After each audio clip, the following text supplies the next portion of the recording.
The events take place during the world's largest sporting event in history called the King of Gamers. The CEO of the corporation organizing the event encourages everyone to attend.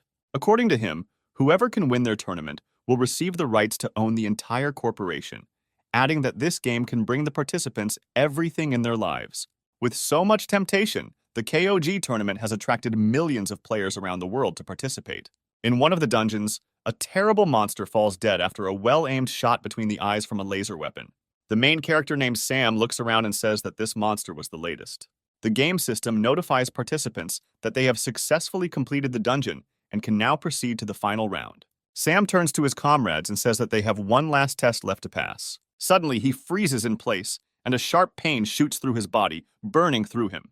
The source of terrible pain turns out to be a knife stuck not by a monster, but by a player, directly into the chest of the main character. Having recovered a little from the shock, Sam realizes that the player who stuck the knife in his body is his squad mate. He tries to squeeze out the question of why he did this, but only slides down powerlessly. The traitor tells him that he doesn't want to fight such a strong opponent as Sam in the finale and asks him not to take it personally. According to the traitor, Sam should only blame himself for what happened for being too gullible. The game system notifies everyone that Sam is out of the game, but the main character in his last thoughts refuses to accept this ending to his story. A few seconds later, he regains consciousness in a cold sweat and sees the ceiling of the plane in front of him, causing him to scream loudly. Looking around, Sam realizes that something has clearly gone wrong. Standing up from his seat and taking another look at his surroundings, he realizes that he is in the cockpit of a plane for the first round of KOG called the 1000th Battlefield. Other participants on the plane look up in surprise at the protagonist behaving strangely. Sam approaches one of the participants and loudly demands to know today's date, month, and year. The participant looks at Sam with undisguised incomprehension and tells him that today is the 1st of July 2020th, the first round of the KOG tournament. Sam is shocked by what he hears and mentally admits to himself that it is difficult for him to believe what happened. However, he realizes that he appears to have returned on the first day of the tournament after being killed by his teammate. Unable to overcome the emotions overwhelming him, Sam shouts that this time he will definitely not lose. His heroic thoughts are interrupted by a muscled man who grabs him by the collar of his t-shirt and loudly tells Sam that he is making too much noise.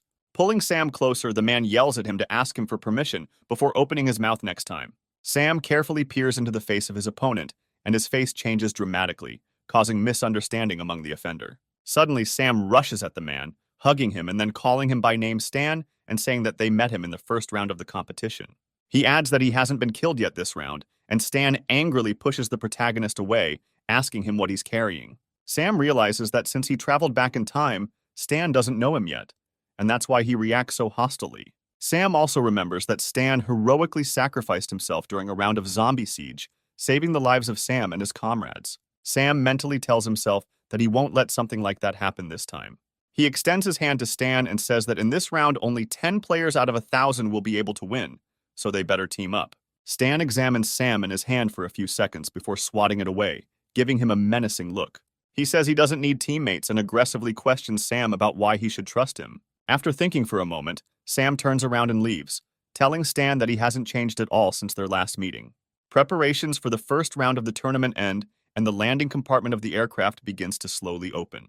Having put on a parachute, Sam approaches the edge and turns to Stan, finally telling him that he will definitely want to join him. Stan just looks blankly at Sam's self-confident antics and tries to understand their reason. Sam says they'll see him later and bravely jumps out of the plane on a deadly adventure. The gaming system reports that 3 minutes have passed since the start of the round, adding that out of 1,000 participants, 964 remain alive. On the battlefield, hiding behind a rock, there is a sniper carefully stalking his prey. After a few seconds, he smugly says that his target is acting like a pathetic loser, so killing him won't be difficult. The sniper's target turns out to be a frightened newcomer, half blindly looking around in an attempt to detect a threat. The sniper happily concludes that this tournament apparently is attended by only beginners who know nothing about such games. Arrogantly bidding farewell to his victim, he gently presses the trigger of his rifle. However, suddenly someone shoots directly at his head, destroying the helmet protecting him, causing the sniper to fall to the ground. Lying helplessly on the ground, he realizes that it was all a setup trap. Raising his eyes, he looks menacingly at the shooter, unable to squeeze out his name. The shooter turns out to be another player who used the so-called newcomer as bait to force the sniper to open up. The newcomer tells his comrade that he should not waste his time and just shoot the sniper, after which they can take his loot. Suddenly, loud car sounds are heard behind them, distracting them from killing the nameless sniper. The car turns out to be a huge jeep, which rushes at full speed towards two players, threatening to crush them. The driver turns out to be Sam, who ironically asks them to show leniency since he is a novice behind the wheel. The former decoy player tries to dodge the jeep by jumping to the side, but Sam deftly turns to the side, knocking down the enemy. The player, hit by a jeep, falls to the ground dead, crashing loudly into a wooden box standing nearby. His accomplice looks in shock at the lifeless body of his comrade, removing his rifle from the safety. Pointing the rifle at the jeep, he begins to scream nervously and opens fire to kill. Sam easily dodges the bullets by jumping out of the car and asking the player where he is shooting at. The player looks at Sam in surprise and is surprised at how he managed to jump out of the car without receiving any damage. He again starts firing towards Sam, trying to hit him, but the main character easily dodges the shots, making a dash forward. Having caught up with his opponent, Sam immediately plunges a knife into his heart, killing him instantly. Sam examines the bodies of the players he killed, and the system informs him that he received 200 points for eliminating 2 targets. The main character says that the items they have will be very useful to him in future battles. He takes players' armor and weapons, reloading the rifle and attaching a holographic sight to it. Having finished his preparations, Sam tells himself that, compared to the tasks he has previously performed, this fight was just a warm-up. A wounded sniper watching the scene asks Sam if he has any more medicine, adding that Sam will still need strong teammates in the future. Sam turns around and carefully examines the wounded sniper, assessing him. Having made his decision, Sam says that the injured player is right, as he does need strong allies. Sam reaches forward and the sniper carefully pulls a gun from his back pocket to shoot the main character. However, Sam suddenly relaxes his hand, and a knife easily slips out of his sleeve. Sam says that nevertheless, he does not need such allies and kills the insidious player with a lightning strike.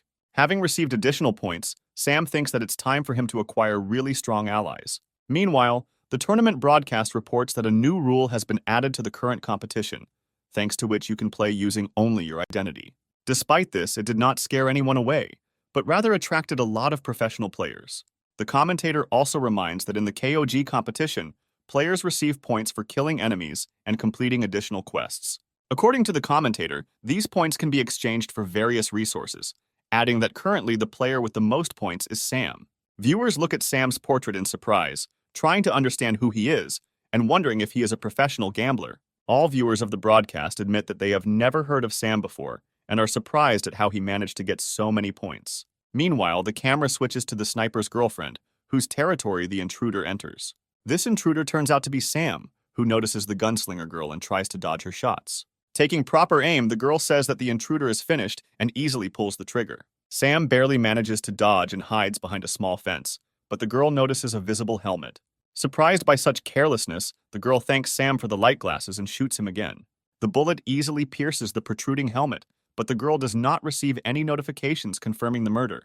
The girl looks forward in surprise and asks herself how this is even possible. The helmet falls, and the girl realizes that he was holding onto a branch and it was all a trap. She notes that she was careless and revealed her position, which means she needs to leave urgently. However, Sam figures out her location and climbs through the second-floor window with incredible speed. The girl makes a quick shot towards the main character, shouting at Sam to go to the next world. The main character dodges bullets, arrogantly telling the girl that she is moving too slowly. Taking advantage of the fact that the girl has run out of cartridges in the clip, Sam goes behind her and knocks her out with a blow from his palm. The girl loses consciousness and falls, but Sam holds her with his hand, preventing her from falling onto the stone floor. Examining his opponent, Sam also notes that she has not changed a bit and still has problems in close combat. After some time, the girl opens her eyes and sees Sam in front of her, who expresses joy that she has finally woken up. Realizing that she is suspended from the ceiling, the girl asks Sam to let her go immediately. The main character tells her that she doesn't have to worry, since they are not in the real world, which means she can hang there as long as she wants without the risk of getting a brain hemorrhage. The girl admits defeat, saying that if Sam is going to kill her, then he better not be a fool and do it now. Sam names the girl Astrid, saying that it would be very stupid if the strongest member of CG Squad died so ingloriously. Astrid tells Sam that she left CG Squad a long time ago. Sam calmly replies that he knew about it, since he is her biggest fan. The girl closes her eyes, swinging slowly on the rope, patiently waiting for Sam to finally say something relevant. The main character tells Astrid that if she makes a deal with him, he will immediately let her go. The girl asks him what kind of deal he is offering, to which he replies that he wants her to join him and become his ally. The girl tells Sam that it is better for him to kill him, since she will never join anyone's team. Having uttered these words, she remembers how everyone used to mock her appearance, weaving intrigues behind her back. Sam interrupts Astrid's flood of traumatic memories by telling her that all her past allies are idiots. He adds that he is the complete opposite of them and has something to oppose them with. According to the main character, he is an incredibly strong player.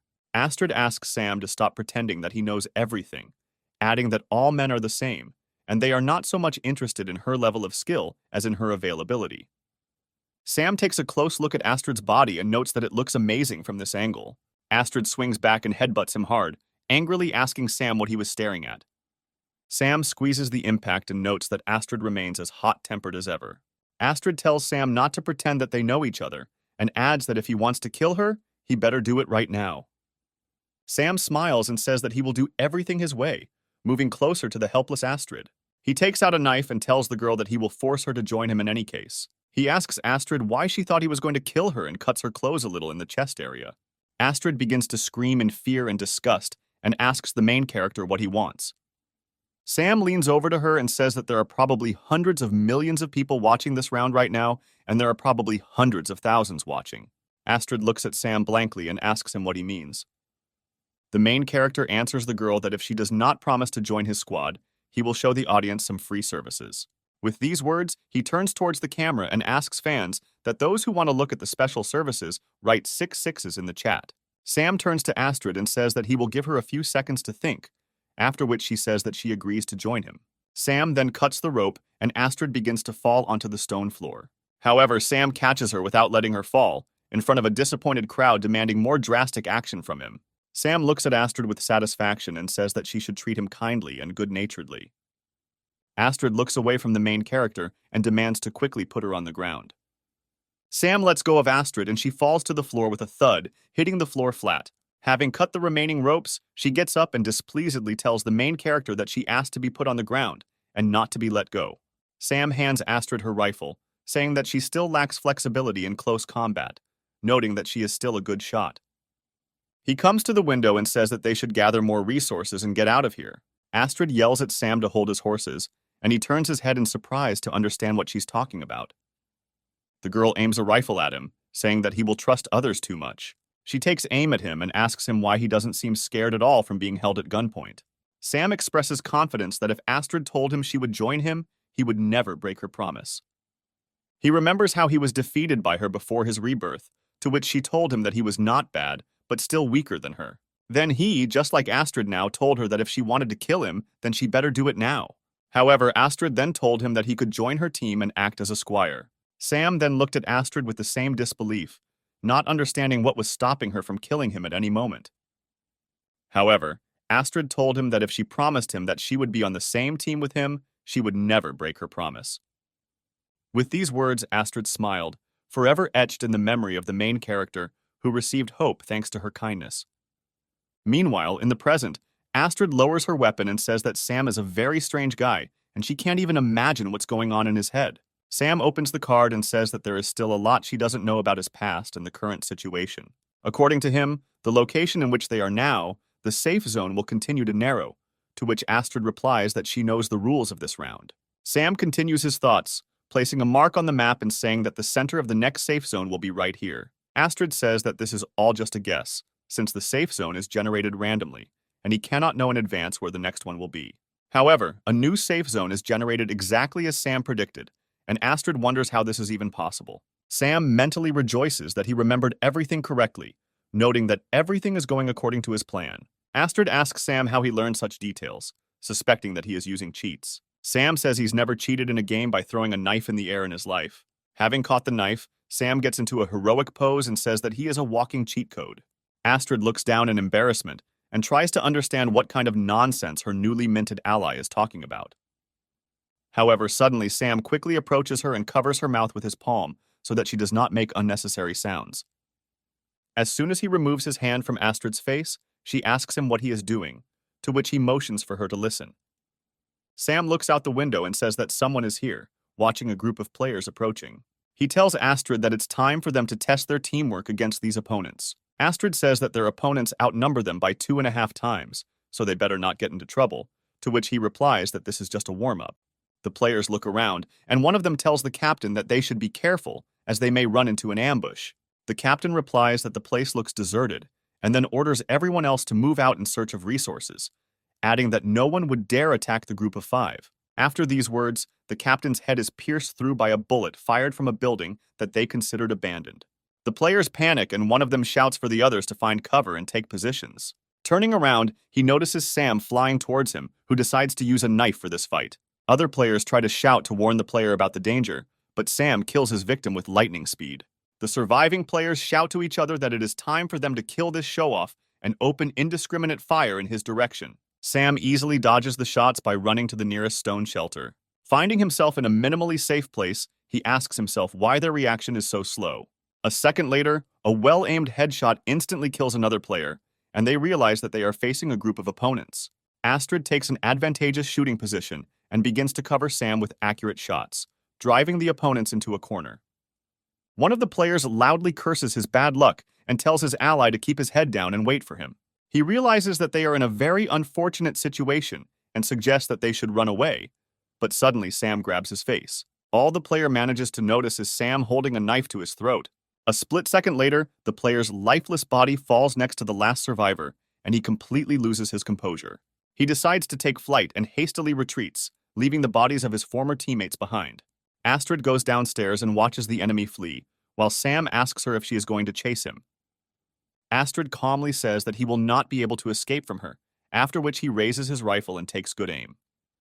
She kills the fleeing player with a well-aimed shot, and Sam says that he would not expect anything less from a professional player with such a level of shooting skill. Astrid forgives Sam not to flatter her, since she was able to show such a result only thanks to Sam, who diverted attention to himself. She also adds that this time their opponents were weaker than ever. Sam is lost in thought as he counts the number of players he has killed with his knife. Astrid questions him about why he only kills with melee weapons, adding that with his skills he could easily get a firearm. Sam replies that there are several reasons for this, clarifying that killing with a bladed weapon is worth twice as many points. At this second, a system notification is displayed in front of the heroes, which states that Sam receives an achievement for successively killing 10 targets with melee weapons, for which he is awarded a unique title and a mystical treasure chest. Astrid studies the text of the notification in disbelief, while Sam makes a theatrical gesture and introduces himself, saying his name. He tells her that KOG has a large number of hidden achievements that reward the player for completing. Astrid is surprised that Sam knows such hidden facts about this tournament and asks him who he is. Sam tells Astrid that he will tell her everything about himself a little later and opens the treasure chest. He looks carefully at the contents of the chest, not believing his eyes. Astrid, meanwhile, becomes incredibly interested in the reward and asks Sam what he got from the chest. Sam replies that inside the chest is an incredibly powerful and rare weapon. Astrid believes that it is a weapon and begins to express interested assumptions. Sam replies that there is something truly incredible in the chest and takes out a folding spear from there. Raising it above himself, he opens the spear, deciding to try it in action. He begins to swing it from side to side, telling Astrid that this is a very unusual and unique spear. Astrid correctly guesses that this spear can be saved and used in the future, even after the end of the current round. Astrid says that this will only be fair if Sam can survive until the next round. She adds that in this round, everyone has a firearm, which means fighting with a spear is pure suicide. Sam replies that this is not an ordinary spear, but a gift from the system, which means it cannot be some kind of trinket. According to him, this spear is named Nine Tails, and based on the name, it has 9 forms. With that, he opens the spear's built-in interface and begins browsing through all the available forms. Sam decides to spend 500 points to unlock a new spear form that turns it into a bow. After purchasing a bow upgrade, Sam watches as his spear transforms into a composite bow. Sam says that one of the bow form's abilities is to automatically create arrows, which can be a big help when resources are limited.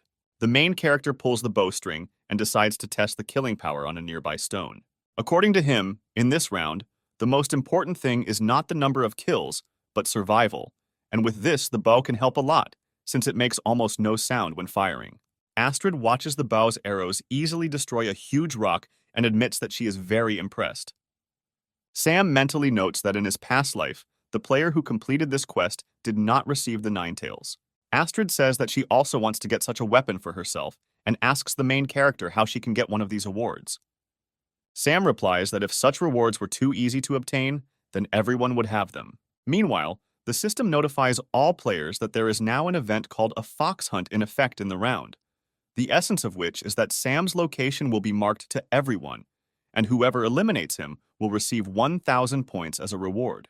The description also says that if Sam remains alive for 24 hours, then the reward for victory will go to him. Astrid carefully reads the description of the notice and says with surprise that now a real hunt has opened for Sam. The heroes open the map, and Sam's location is immediately shown on the map as a huge icon. Seeing an advertisement about the hunt for Sam, Stan and the team he hastily put together decide to go after him to get some glasses. Also, a professional player named Alexis rushes in pursuit of Sam, offended that the main character behaves so mysteriously. Meanwhile, Sam and Astrid are driving the Jeep at full speed, and Sam tells his companion that if she wants to leave, then she still has the opportunity, since she is now in danger next to him. Astrid calmly replies that this is an extremely pathetic reason to abandon her ally. She also jokingly adds that in extreme cases, she can get these 1,000 points for herself by simply shooting Sam. Sam smiles and asks Astrid what her real motivation is. Astrid laughs sincerely and tells the main character that she is just joking and he doesn't have to worry about anything. After a while, Sam presses the brake pedal and tells his companion that they have finally arrived. Looking around, Astrid realizes that their destination is a bizarre stone structure that serves unknown purposes. When Astrid asks what kind of building this is, Sam replies that it is a bunker, which will also serve as a trap that he will prepare.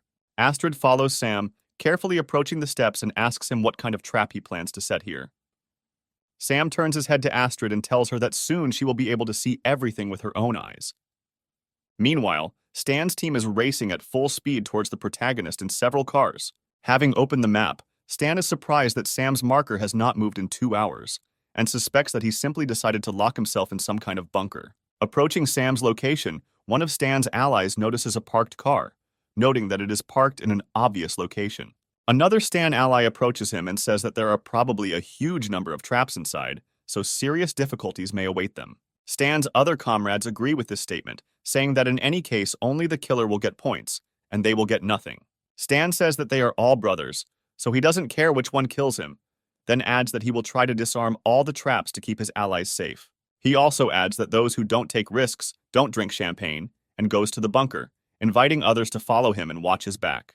Stan and his entire squad look around nonchalantly and are caught on surveillance cameras installed inside the bunker. Sam watches Stan and says that he is very glad that he came, as it will save him time searching.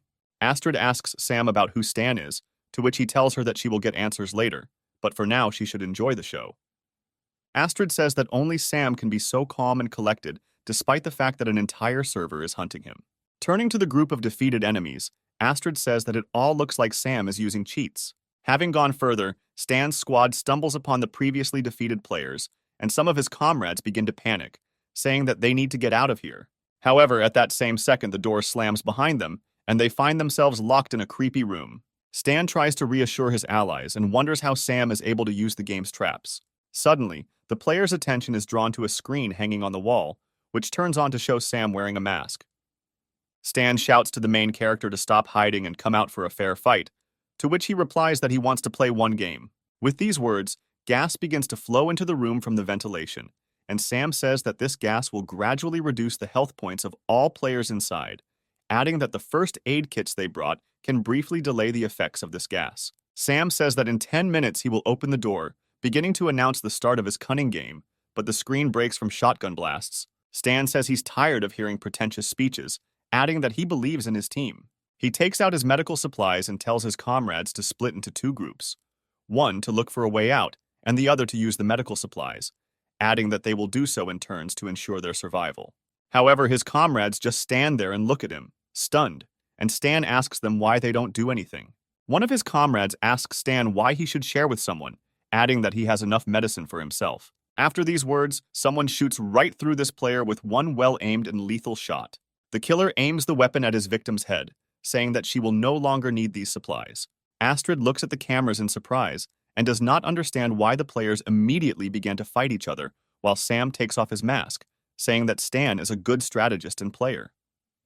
However, according to Sam, Stan underestimates human nature, which, in his opinion, is unchangeable. Stan approaches his dying comrade, not having time to cure him with a first aid kit, and watches him disappear before his eyes. Enraged, he grabs the killer and asks him what the hell he's doing, adding that he just killed his partner. The traitor replies that it would be more logical to leave only the strongest than to let everyone die, adding that Stan should have realized that their medical supplies would not last 10 minutes. He also notes that if they kill half the people, they can definitely get out of here alive. He adds that these people are neither brothers nor allies, but just expendables. But Stan interrupts his reasoning with a blow to the face. Stan says he will never give up allies for short-term gain, even if they are temporary. The killer says that Stan is too gullible, after which several shots are fired into his back. The bullets hit the armored part of Stan's body, and he falls to the ground, remaining alive. Stan holds his wounds with his hands, unable to believe that his comrades would so easily decide to betray him. The assassin rises to his feet and says that they were never loyal to him, which means they never betrayed anyone, adding that they all joined him because he was strong. He puts a gun to Stan's head and says that he is too stupid for treating his comrades with trust when they were simply using him to defeat him. After these words, Sam reappears on another screen, applauding the players and saying that he is impressed. He adds that for the sake of victory, they quickly came to the only correct solution. Poe lifts the stone door, saying that they are free to leave now. Stan's former comrades tell him that since they have cleared everything up, he can die here from poison in splendid isolation. With these words, they turn to the exit and move together towards their freedom. The new leader also adds that he will kill anyone who dares to save Stan or help him in any way. Astrid, observing the scene, concludes that they actually began to fight each other. Turning towards Sam, she finds him heading towards the exit and asks him where he is going. Sam opens the doors and says it's time to receive the fruits of his own labor.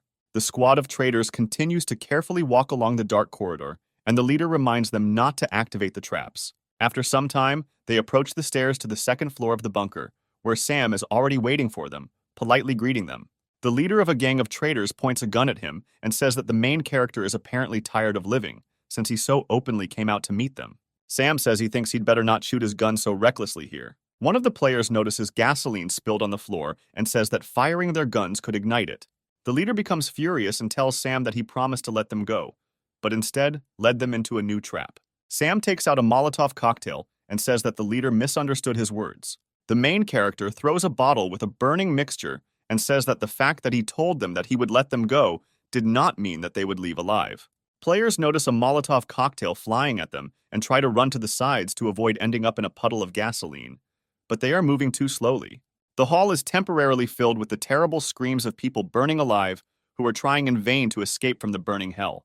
Sam watches what is happening, and the system continues to send him notifications of kills, awarding points, after which the system informs him that for consecutive killing of 5 or more targets using fire, he will receive a mysterious treasure chest, as well as the unique title of BBQ Master. Sam happily grabs the chest, saying that he received a new title thanks to just one incident. The tournament spectators are incredibly surprised that Sam managed to kill 10 players with just one Molotov cocktail. Viewers begin to suspect Sam of leadership due to the fact that he has already received 2 unique titles in one round. A leading local media outlet asks one of the tournament's creators if he wanted to say anything to clear up viewers' doubts about Sam.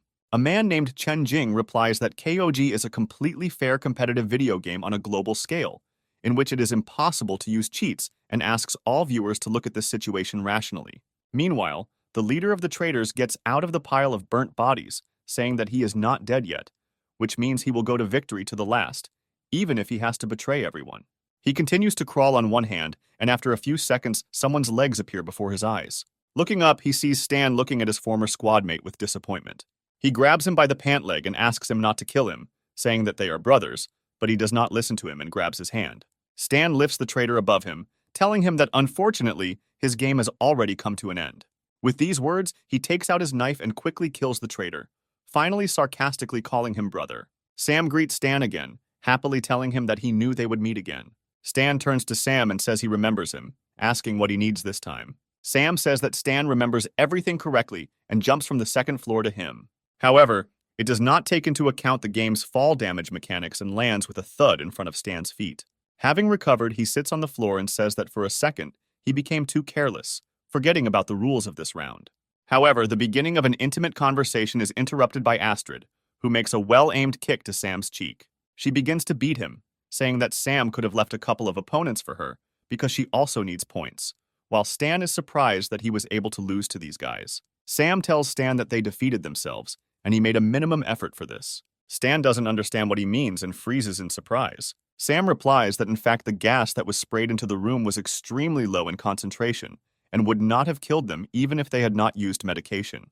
He adds that if his comrades had been faithful to him to the end and taken advantage of his plan, then everyone would have survived. Stan laughs heartily, surprised that he didn't realize this sooner, adding that everyone here plays solely to win. He adds that Sam defeated him, so he has every right to kill him. Sam replies that the Stan he knew would never give up and accept such a fate. Stan again asks the main character not to pretend that they know each other, because they don't. Sam tells the story of a mysterious player called the Raging Tiger who fought like a meteor, adding that Stan knows more about him than anyone else. Stan squeezes his hand and says he didn't expect anyone else to remember the rampaging tiger ghost. Astrid approaches Sam and whispers to him that this is the player who killed the top 7 players at the national competition and then disappeared without a trace. Sam takes out his spear and says that it would be stupid for someone like Stan to die here and invites him to fight, adding that if Sam defeats him, then he will join his team. Stan agrees and tells the main character not to beg him for mercy later. Astrid stops Sam, telling him that if they really are the ghost of a raging tiger, then they will never defeat it. Sam agrees with Astrid but asks her what else he can do besides the fight. Without waiting for an answer, he rushes into battle with the words that if he doesn't try, then nothing will definitely work out. Stan's memories take him back 10 years to a time when virtual reality was just beginning, to the finals of a national competition. The commentator announces that on the red side of the ring is the great champion nicknamed the Holy Fire Sword Quan. Quan's opponent, according to the commentator, is a newcomer to this kind of competition, nicknamed the Ghost of a Raging Tiger. Quan tells himself that he has never heard his name, adding that it will be incredibly easy to win. Having carried out all the preparatory activities, the final of the tournament begins, and a signal about the start of the fight is displayed in the ring. Quan rushes into battle, but after just 19 seconds of the first round, he loses miserably to the underdog. Not believing what is happening, Quan jumps up from his seat and screams at his monitor in rage. The host shouts out with theatrical grace that Quan was defeated in just 19 seconds by their new champion. With that, he points to young Stan and says that the current champion is the ghost of the Raging Tiger. The crowd begins to cheerfully chant Stan's nickname, and he raises his hand in the air, basking in the glory of the winner. Returning to the present, he squeezes his hand and mentally asks himself if he can achieve the same glory again. Meanwhile, Sam yells at him not to be distracted and rushes at him with his spear. Stan comes to his senses in time and takes out his machete, knocking down the protagonist's attack. Sam says that Stan is still as strong as he was back then, to which he replies that he turned out to be no weakling either. The heroes continue to strike each other with swift blows, but none of them achieves the goal. Sam replies that if it weren't for all his training, he wouldn't have been able to last this long, especially against such a strong opponent. Meanwhile, Stan decides to end this once and for all and flies into the air to perform a powerful attack called the Tiger Kick. Sam only manages to place a block at the last moment and flies off to the side at high speed, unable to stop the kinetic energy of the impact. Astrid watches Sam's flight and hopes that she won't have to scrape the remains of his body off the wall. Stan says that no one will be able to stand up after such a blow, prematurely declaring himself the winner. However, Sam, despite being seriously wounded, rises to his feet, saying that now the end has come for Stan. With these words, he changes the shape of the spear, turning it into a bow, greatly surprising Stan. Sam jumps into the air, taking good aim at Stan and saying that at this distance he won't be able to dodge. A split second later, Sam fires a shot that flies through Stan at incredible speed and crashes into the wall. Stan comes to his senses and realizes that the arrow only grazed his face without hitting anything else. Sam states that it was a little unfair of him to shoot the bow since it was completely unexpected, adding that he will consider it a draw and expressing hope that Stan will join his squad after all. Stan stops in his tracks and looks at Sam again, considering his offer. After thinking a little, he shakes Sam's hand and says that he will gladly accept his invitation. The heroes hug in a friendly manner, and Sam joyfully calls Stan brother, to which Stan calls him Baby Sam. Astrid, watching this scene, says that it's time for them to call it a day. Stan takes Sam aside and asks him who this charming lady is. Astrid is about to introduce herself, but Stan doesn't let her say anything, asking the main character if she is his girlfriend. Astrid annoyedly replies that they are nothing more than allies, and Sam explains that she is their sniper. Stan thoughtfully asks Sam if she is a female player, to which she immediately points a gun at him and asks if he has anything against it. Stan quickly replies that he didn't think anything of it, saying that the girls are definitely good at playing, and then asks her to put down her weapon. However, this skirmish is interrupted by a shot hitting near Stan's leg and the heroes turn back to see the shooter. It turns out that they were overtaken by fighters from Alexis's squad, who came to receive a reward for Sam's head. 3 people enter the bunker, saying that the glasses will belong to them. Astrid accuses Sam of being careless, saying that they should have left quietly and not had ceremonial fights. Sam replies that Astrid doesn't have to worry because he has a plan for just such a situation. Stan turns to Sam and says that he is incredibly interested in what kind of plan he came up with.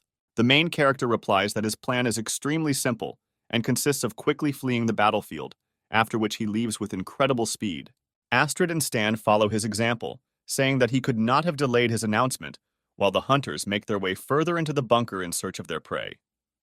Not far from the bunker, Alexis observes what is happening through binoculars, saying that things are taking an increasingly interesting turn. Alexis's assistant says that if they don't do anything, someone else will definitely catch Sam.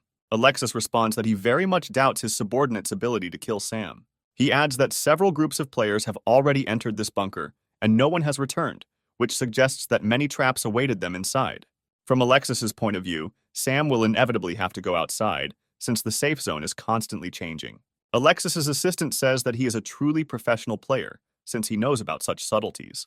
Alexis ends her reasoning by saying that even if they don't catch Sam, they will definitely meet him on the real hunt.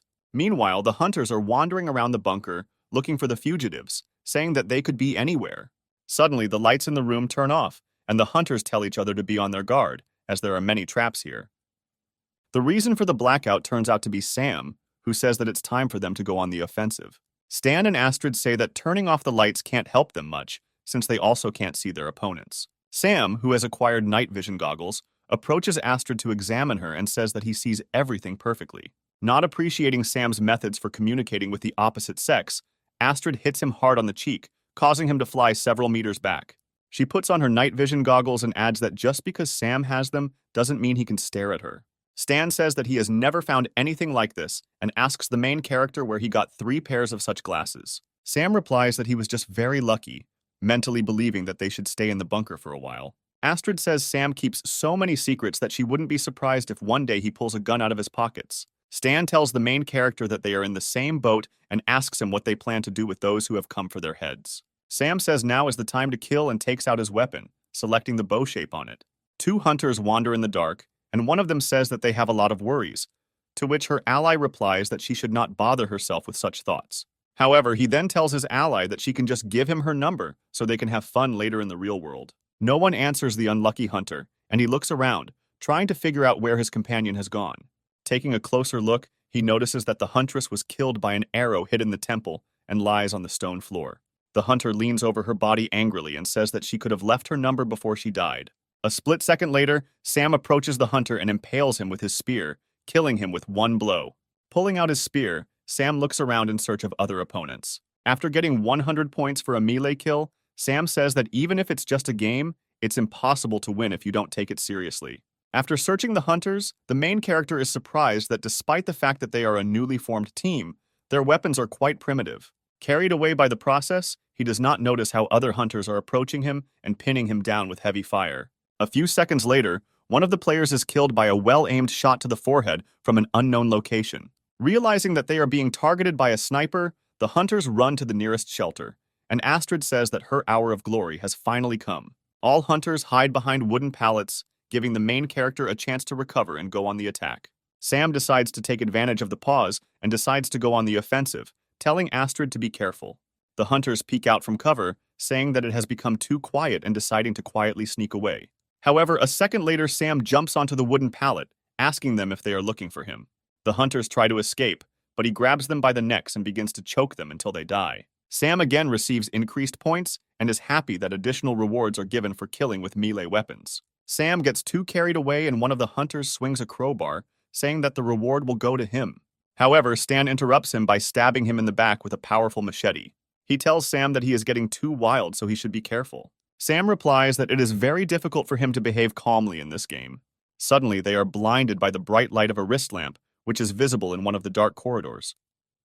The characters look at the light and ask themselves what kind of object this is. A squad of hunters enters the hall, whose leader says that now they have light, thanks to which they can defeat him. Suddenly, their portable flashlight is shattered by a well-aimed shot from a sniper rifle. The hunters look at the broken flashlight in horror and immediately begin to panic. Astrid observes their behavior with undisguised incomprehension, calling them idiots. The leader of the hunters is surprised that their lamp broke due to a simple shot, and his allies begin to ask him why he raised it so high above his head. In the dark, the hunters begin to panic and water everything that moves, including their own. Sam and Stan hide behind cover, and the main character offers Stan another friendly competition, since their fight ended in a draw. Sam suggests comparing which of them can kill the most players, and Stan happily agrees. After some time, the last hunter falls dead, and Sam decides to turn on the light. Stan cleans his machete and asks Sam which one of them has the most kills. Sam, smiling, replies that, unfortunately, after a certain point he stopped counting. After looking around, the heroes are convinced that the bunker has been cleared, and the system sends a notification that only 675 players are left alive. Sam still decides to show off and says that it still seems to him that the victory is his. However, his show of modesty is interrupted by a well-thrown can of energy drink. Astrid says that if they fought honestly, he would have lost long ago and takes a drink from another can. Sam replies that this was all a tactical plan, since in this situation there was no time for fair duels. Stan says that if the other competitors are just as weak, it won't be hard to win.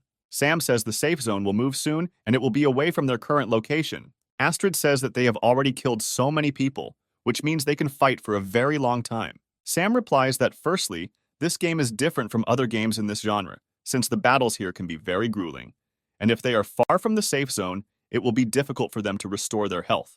He also says that players who are outside the safe zone will face something worse than gas, and if they remain outside this zone, they will certainly be in trouble. Astrid looks at the main character in surprise and asks him what could be worse than gas. Sam turns his head towards Astrid and tells her that in this round they will be threatened by radiation. Stan asks Sam what the difference is between radiation and poisonous gas. Sam explains that radiation can dramatically reduce the health of players, and only special medications can restore it. But this is not all the properties of radiation. Astrid says that in this case they shouldn't stay here and get out of here. The girl is about to leave, but Sam grabs her hand and asks her to take her time. Astrid turns to the main character and asks him what he needs. Sam calls up the game map and says that although they know what traps there are, no one can guarantee that other players are not waiting for them right near the exit. Astrid says that in any case, they shouldn't just sit here and wait to die. Sam answers her, telling her not to worry as he has a plan for this case. Meanwhile, the sun sets and a starry night falls on the game map. Alexis's assistant tells his boss that the place will soon be outside the safe zone, asking him if he's sure they're still there. Alexis replies that the fox is still inside, adding that they cannot leave as the reward should belong to them. Turning around, he says that the safe zone is narrowing, which means they don't have to wait long. Alexis's henchmen begin to take damage from the danger zone, to which he tells them not to worry as they have the necessary medical supplies. One of Alexis's teammates notices that the medications aren't working and his health points continue to drop. Alexis looks at the pills, saying that as he thought, this is not the usual effect of poisoning, but something much more serious. One of the henchmen says that he joined their team not in order to die, but in order to win. He adds that he is heading to the safe zone, and they can stay here until they die. Alexis tells his colleague that he is free to choose whether to stay or leave. The player moves away from Alexis towards the safe zone, but a few seconds later a bullet pierces his head. Alexis says that everyone who is not on his team is considered his enemy, adding that the killed player should not be offended by this. Alexis's assistant mentally says that his boss is too cruel and cold-blooded. Alexis turns to her allies and says that anyone who wants the same fate can leave at any time. The allies pledge their allegiance to Alexis, saying that they will always remain by his side. Suddenly, the hunter's attention is attracted by the silhouettes of people emerging from the bunker. An observer with a sniper rifle suddenly recoils from his scope when he sees something frightening. A whole crowd of zombies emerge from the bunker, created by radiation from the corpses of defeated players. The zombies begin to walk towards Alexis's hunters, climbing up the hill. One of the hunters says that he used to play in a similar mode, but now such a course of events should not happen. Alexis guesses that radiation is to blame for the appearance of the dead. Seeing an overwhelming advantage in the ranks of the dead, Alexis's minions say they need to retreat to a more advantageous position. Alexis replies that their goal is still here, and if they retreat, they will never be able to win, and all their efforts will go down the drain. With these words, he points the revolver towards the enemy, and with a well-aimed shot to the head, kills the zombie rushing to the top of the hill. He tells his allies not to be such cowards, since they have enough weapons to hold out here a little longer. The allies are briefly charged with morale and open fire on the dead, but this is not enough. One of the hunters says that the zombies have too many health points, and they won't be able to destroy them all. He loses sight of the dead man, who sneaks up on him and kills him by eating his brains. The hunter falls to the ground, but after a few seconds he rises as another warrior in the army of the dead. Another hunter says that the more they fight, the more dead people come running to take shots. Alexis's assistant says that all the dead become zombies, adding that if this continues, the situation will become catastrophic. Alexis tells him that their target is now right in front of them, adding that they cannot retreat now. Hearing the sounds of gunfire, the living dead continue to run out of the bunker in crowds. Among the horde of the living dead, 3 familiar silhouettes suddenly appear. They turn out to be our heroes, who pretended to be zombies in order to quietly escape from being chased by other players. Hunter Alexis is not noticed by Sam and his friends, distracted by shooting carrion. Suddenly, behind the hunters, the sound of the exhaust pipe of a running car is heard. Turning to this sound, one of the hunters sees a very strange picture in front of him. He notices Sam and his squad and shouts that somehow the zombies have learned to drive. Alexis turns towards the car, saying that this is physically impossible. However, Sam suddenly pulls off his mask, surprising the hunters and Alexis himself. After reciting a passage from a Chinese poem, he says with a smile on his face that they will meet again. Alexis screams in rage that Sam and his squad fooled them and aims his revolver at them. However, Sam puts the gas pedal to the floor and drives away at full speed. Alexis orders his allies not to hesitate and to immediately follow the fugitives. One of his henchmen asks to save him from a zombie who has leaned on him with his whole body and is not allowing him to escape. Alexis only looks at his comrade with contempt and kills him with a shot to the head. Calling the deceased a burden, he arrogantly goes to the car to set off in pursuit of Sam himself. Meanwhile, Sam and his friends are cutting through the dust on a country road at night. Astrid says that Sam's plan now makes her incredibly stinky, adding that she doesn't understand why everything in this game is so realistic. Sam replies that they had no other choice, since otherwise they themselves would become targets for zombies. Stan notices the chase and says that these hunters don't seem to want to give up. Alexis, surrounded by the few remaining assistants, pursues Sam at full speed in hopes of getting his reward. Sam says that now we will show them the power of our first-class driving skills and grips the steering wheel tighter. Alexis's assistant tells his boss that the car Sam stole is one of the best, so they won't be able to catch up with them. Alexis replies that there is a cliff ahead of them, and if they do not learn to fly, they will fall straight into its trap. Sam continues to flee from pursuit and notices that the road is about to end. The main character desperately goes through the options in his head, realizing that the window of opportunity is rapidly shrinking. Stan tells the main character that if this continues, they will soon die, and Astrid covers her face with her hands in fear, saying that she is very scared to look at what will happen now. Sam, however, does not lose confidence and asks his comrades to hold on tight to something. At the last moment, he goes into a controlled skid, turning the car before the cliff. The hunters following Sam on motorcycles do not have time to slow down, not expecting such an action from Sam. Failing to react in time, they all fall into the abyss, dropping out of the competition. Sam happily says that this is what they need, and presses the gas pedal again, fleeing from his pursuers. Alexis loses his composure, ordering them to continue following him and adding that they won't miss him anyway. The assistant tells him that they have already lost a lot of people, adding that even if they receive this reward, the ends will not justify the means. Alexis puts a gun to the assistant's head and asks him how he dares to contradict him, adding that he no longer cares about the reward and is only interested in Sam's death. Another hunter, Alexis, shouts to the allies that they heard the boss, adding that they must kill Sam at any cost. Stan says that apparently the hunters no longer care about the reward. They will start shooting at them with everything they have, to which Sam replies that this can help them, since Alexis cannot think straight. Alexis loads her rifle and says that they are at the right shooting range. He tells Sam that he is about to see the power of real professional players. Taking proper aim, Alexis fires a shot towards Sam's car. The bullet hits the car's tire, and the main character only miraculously retains control in his hands. He notes that the hunters decided to go on a decisive offensive. The hunters notice that the car with the main characters stops and assume that they managed to shoot out a tire. They start racing towards the stopped car, overcome by a thirst for easy money. Suddenly, 2 of them receive several bullet wounds and immediately fall off their motorcycles. Their comrade, who treacherously shot them in the back, tells them to hold their horses. He adds that when he receives the award, he will no longer have to be under anyone's control. Having approached the car closer, he notices that there is no one in it, and only at the last moment notices the glare of the optical sight. Astrid wastes no time getting into a good shooting position, stabilizing her rifle with the help of the car doors. She fires a quick shot, killing the off-guard hunter, causing him to fall off his motorcycle. The motorcycle, left without a driver, continues to approach Sam at high speed, who calmly stands in its path. A satisfied smile appears on his face, and he says that it's time to show who the real professional is here. With these words, he sticks his spear into the ground and jumps into the air in front of a moving motorcycle. Landing on the vehicle with ease, he grabs the steering wheel and spins 180 degrees. Having completed the maneuver, he heads towards Alexis's hunters, shouting to them to accept his challenge. The hunters shout back at him that he thinks too much of himself and open fire to kill with small-caliber weapons. Sam skillfully controls the motorcycle, expertly dodging bullets that whistle near his head.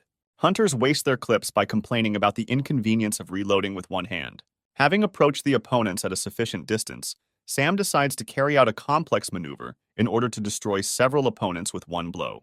With one swing, he throws 2 opponents off their bikes, reducing their health points to 0. For each defeated enemy, the main character is awarded 100 points, since he still wields melee weapons.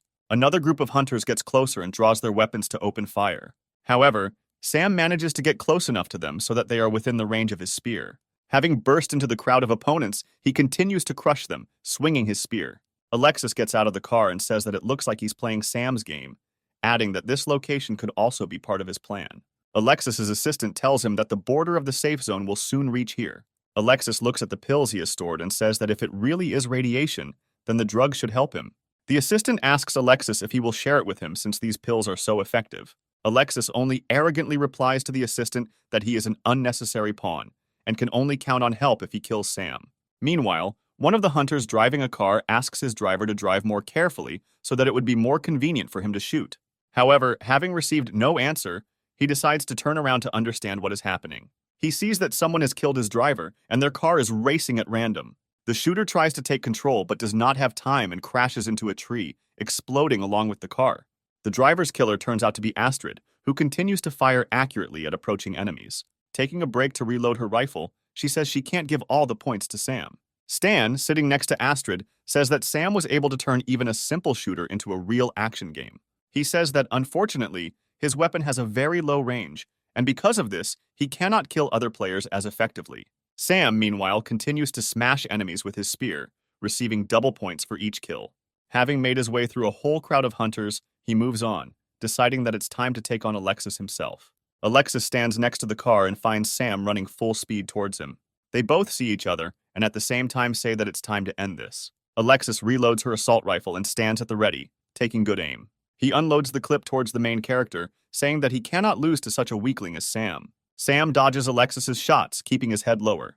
However, one bullet still hits him directly in the shoulder, taking away about 20% of his health points. However, he manages to close the distance and lowers his spear again. Sam thrusts his spear into the ground, creating a smoke screen and thereby slowing down his speed before jumping.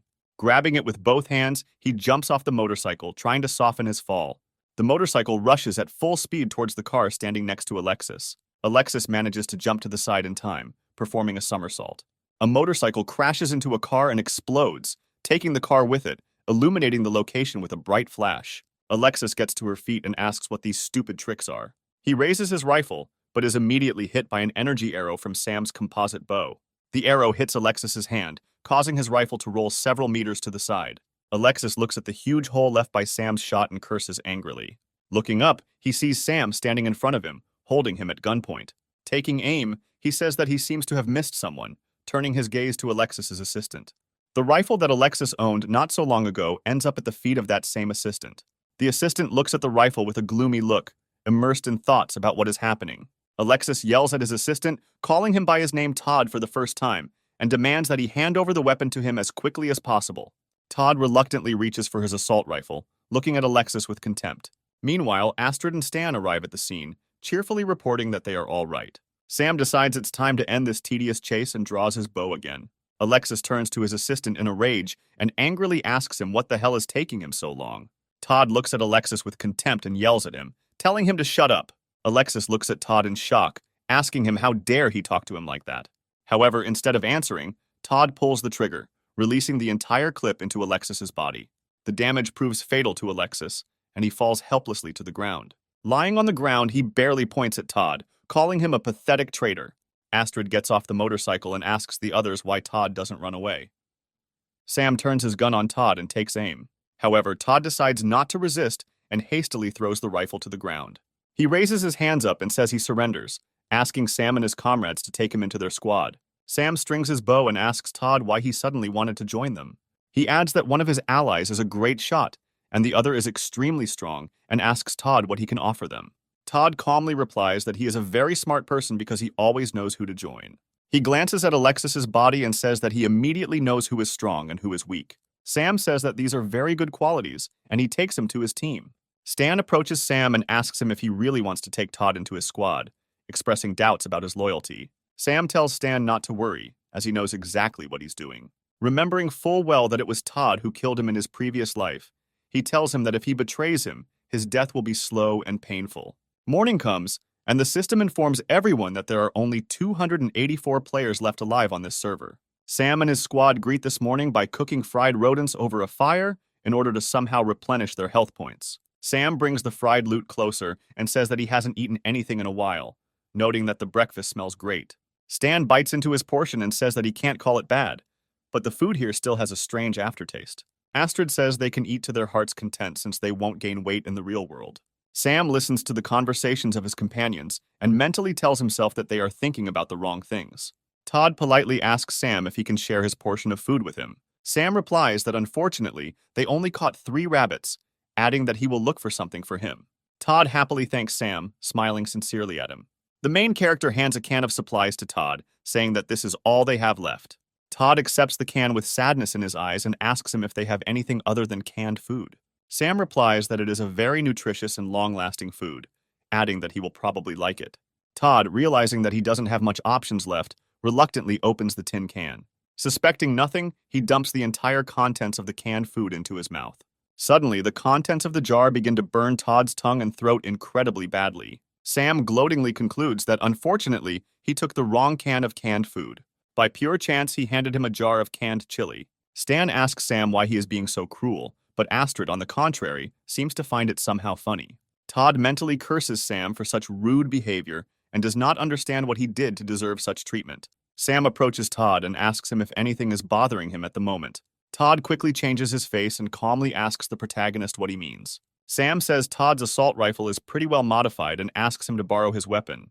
Todd says that in this case he no longer has any weapons. Sam menacingly asks Todd if he wants to end up like his friends. Todd calmly replies that he doesn't want any trouble and removes his rifle from his belt. Todd removes his rifle completely and pauses briefly, keeping it pointed at Sam. Astrid, suspecting something was wrong, reaches for her sniper rifle to protect Sam.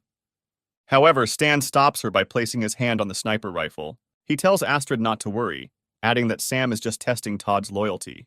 Todd, smiling, calmly gives Sam his rifle, saying that since Sam is stronger than him, it will be useful for him to own this rifle. Sam thanks Todd and raises his rifle, pointing it towards Todd's head. Todd looks at Sam in shock, trying to raise his hand to instinctively cover his face. Sam, without another word, fires a shot at Todd's head level.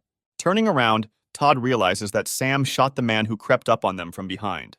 Coming closer, Astrid realizes that this is not a player, but a zombie that somehow got here. Astrid is surprised that the zombies have reached their location and looks around. Sam grabs his spear and says things are starting to get serious. Approaching the dead zombie, he notices several dozen more living dead wandering nearby. The system notifies everyone that there are 243 players left alive, and our heroes rush to the car, attracting the attention of zombies. Looking around, Sam tries to understand what is happening and why the zombies behave the way they do. Todd asks everyone to hurry up, adding that the dead are already breathing down their necks. Several zombies manage to catch up with the car, grabbing the trunk of the car with their hands. Stan decides there is no time to hesitate and grabs his machete, screaming at the dead to get away from them. Standing on the trunk, he swings a machete, throwing opponents away from the car. Sam asks everyone to get ready and presses the gas pedal, causing their car to suddenly take off. Having broken through the crowd of the living dead, Sam taxis out of the forest, deciding to move towards the next safe zone. A hot desert appears before the heroes, and they flee at full speed from the enemies pursuing them along the hot sand. Looking back, Astrid concludes that they seem to have managed to break away from the pursuit. However, Sam does not share her optimism and says that the real danger is yet to come. Looking ahead, the heroes only sincerely curse, not understanding why they are lucky enough to have such adventures.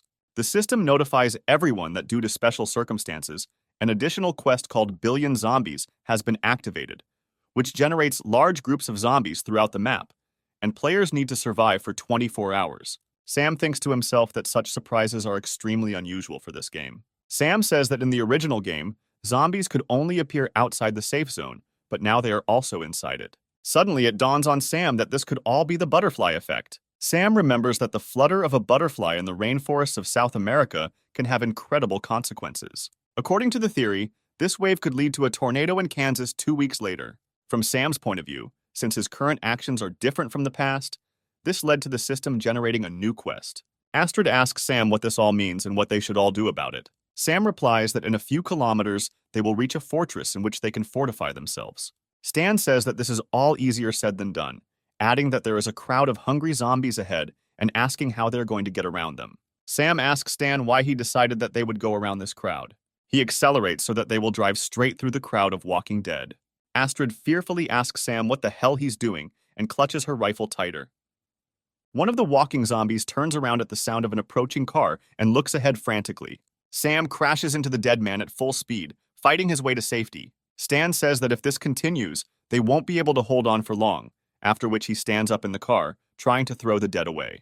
Astrid tries to shoot down the climbing dead with the butt, saying that in such a situation a sniper is a burden, not an advantage. Meanwhile, one dead man who grabbed onto the car manages to grab her by the t-shirt. Sam turns back and tells his comrades to shoot with everything they can. However, the dead grab Astrid, trying to drag her out of the car. A split second later, a bullet flies into the head of the dead man who grabbed Astrid, and he lets go of his prey. Astrid's savior turns out to be Sam, who quickly pulls out his gun and then asks her if she is okay. Astrid replies that she is fine, to which Sam says that the dead have become completely impudent. He presses the gas pedal again, saying that it's time to teach them a lesson, and again rushes towards a safe point. Seeing another crowd of dead people in front of him, Sam decides to ram him again. Meanwhile, in the center of the safe zone in a large castle, there's a group of survivors who were able to gain a foothold there. Observing huge crowds of zombies, the commandant of the fortress says that holding out for a whole day is unrealistic. Suddenly, the attention of the commandant named Shen is attracted by a vehicle approaching them. Taking a closer look, he notices that the car, damaged from battles with the living dead, stalled a few tens of meters from their castle. Tired Sam tells his companions that they have finally arrived. He adds that this location will be the final safe zone for this round.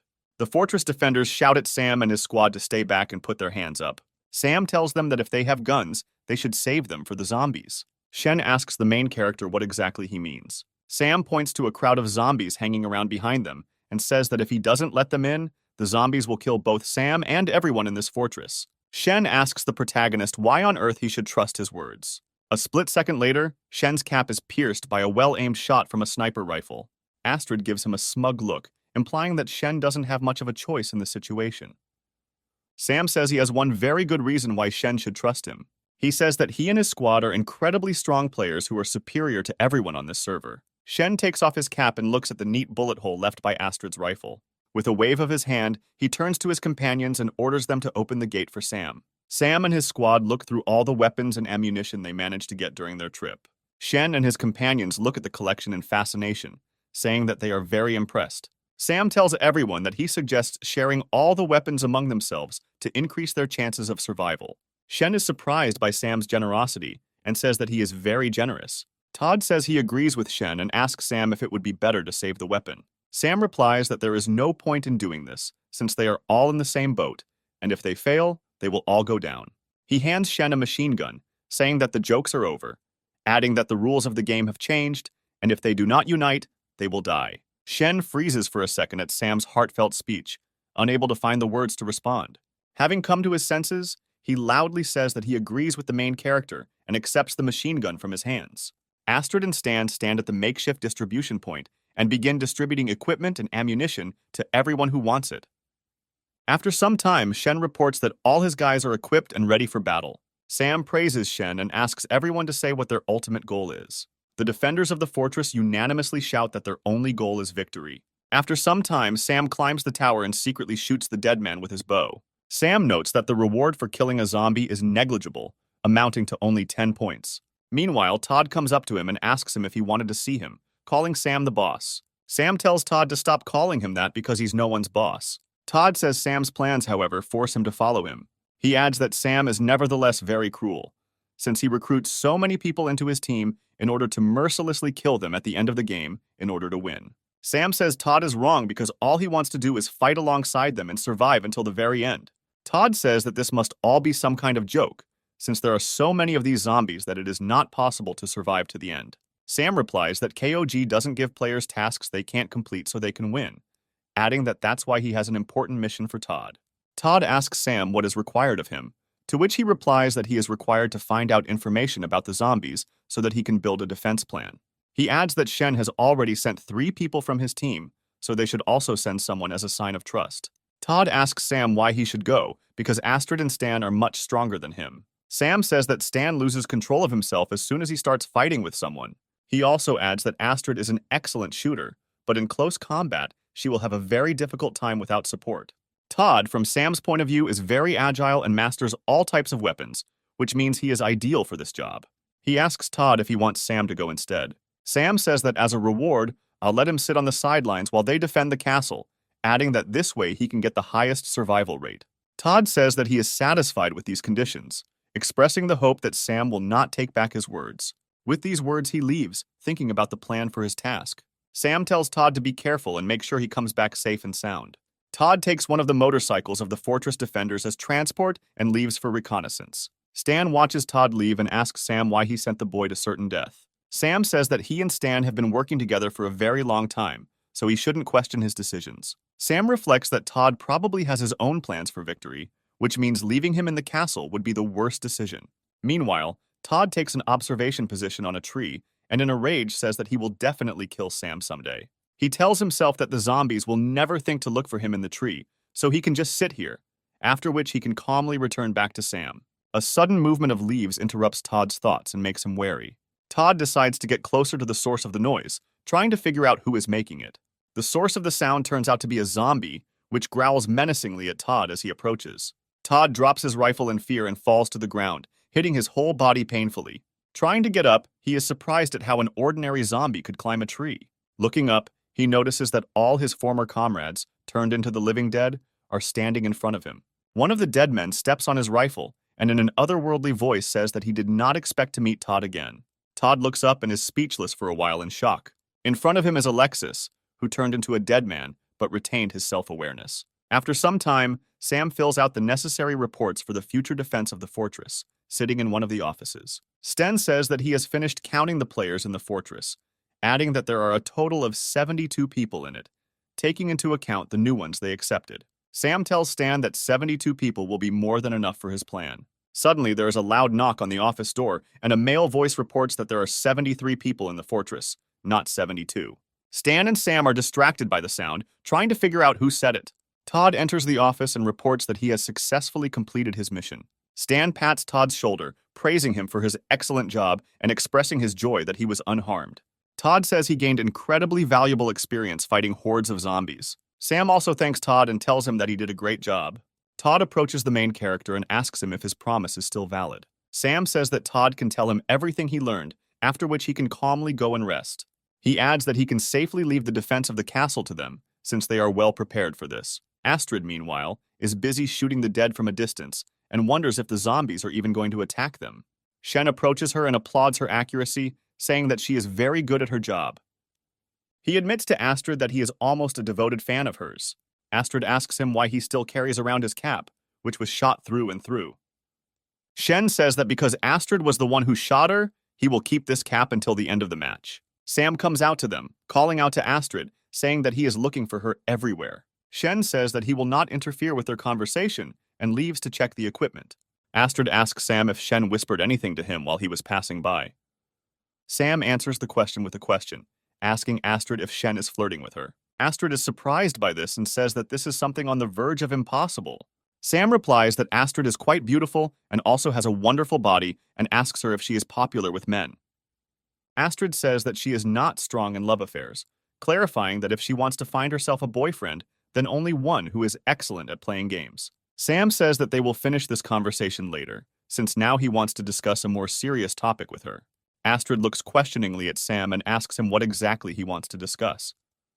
After some time, night falls again, and the system notifies everyone that only 74 players are left alive, and the remaining time until the end of the event is 6 hours. Stan examines the horde through binoculars and asks Sam if he is sure that the zombies will attack them.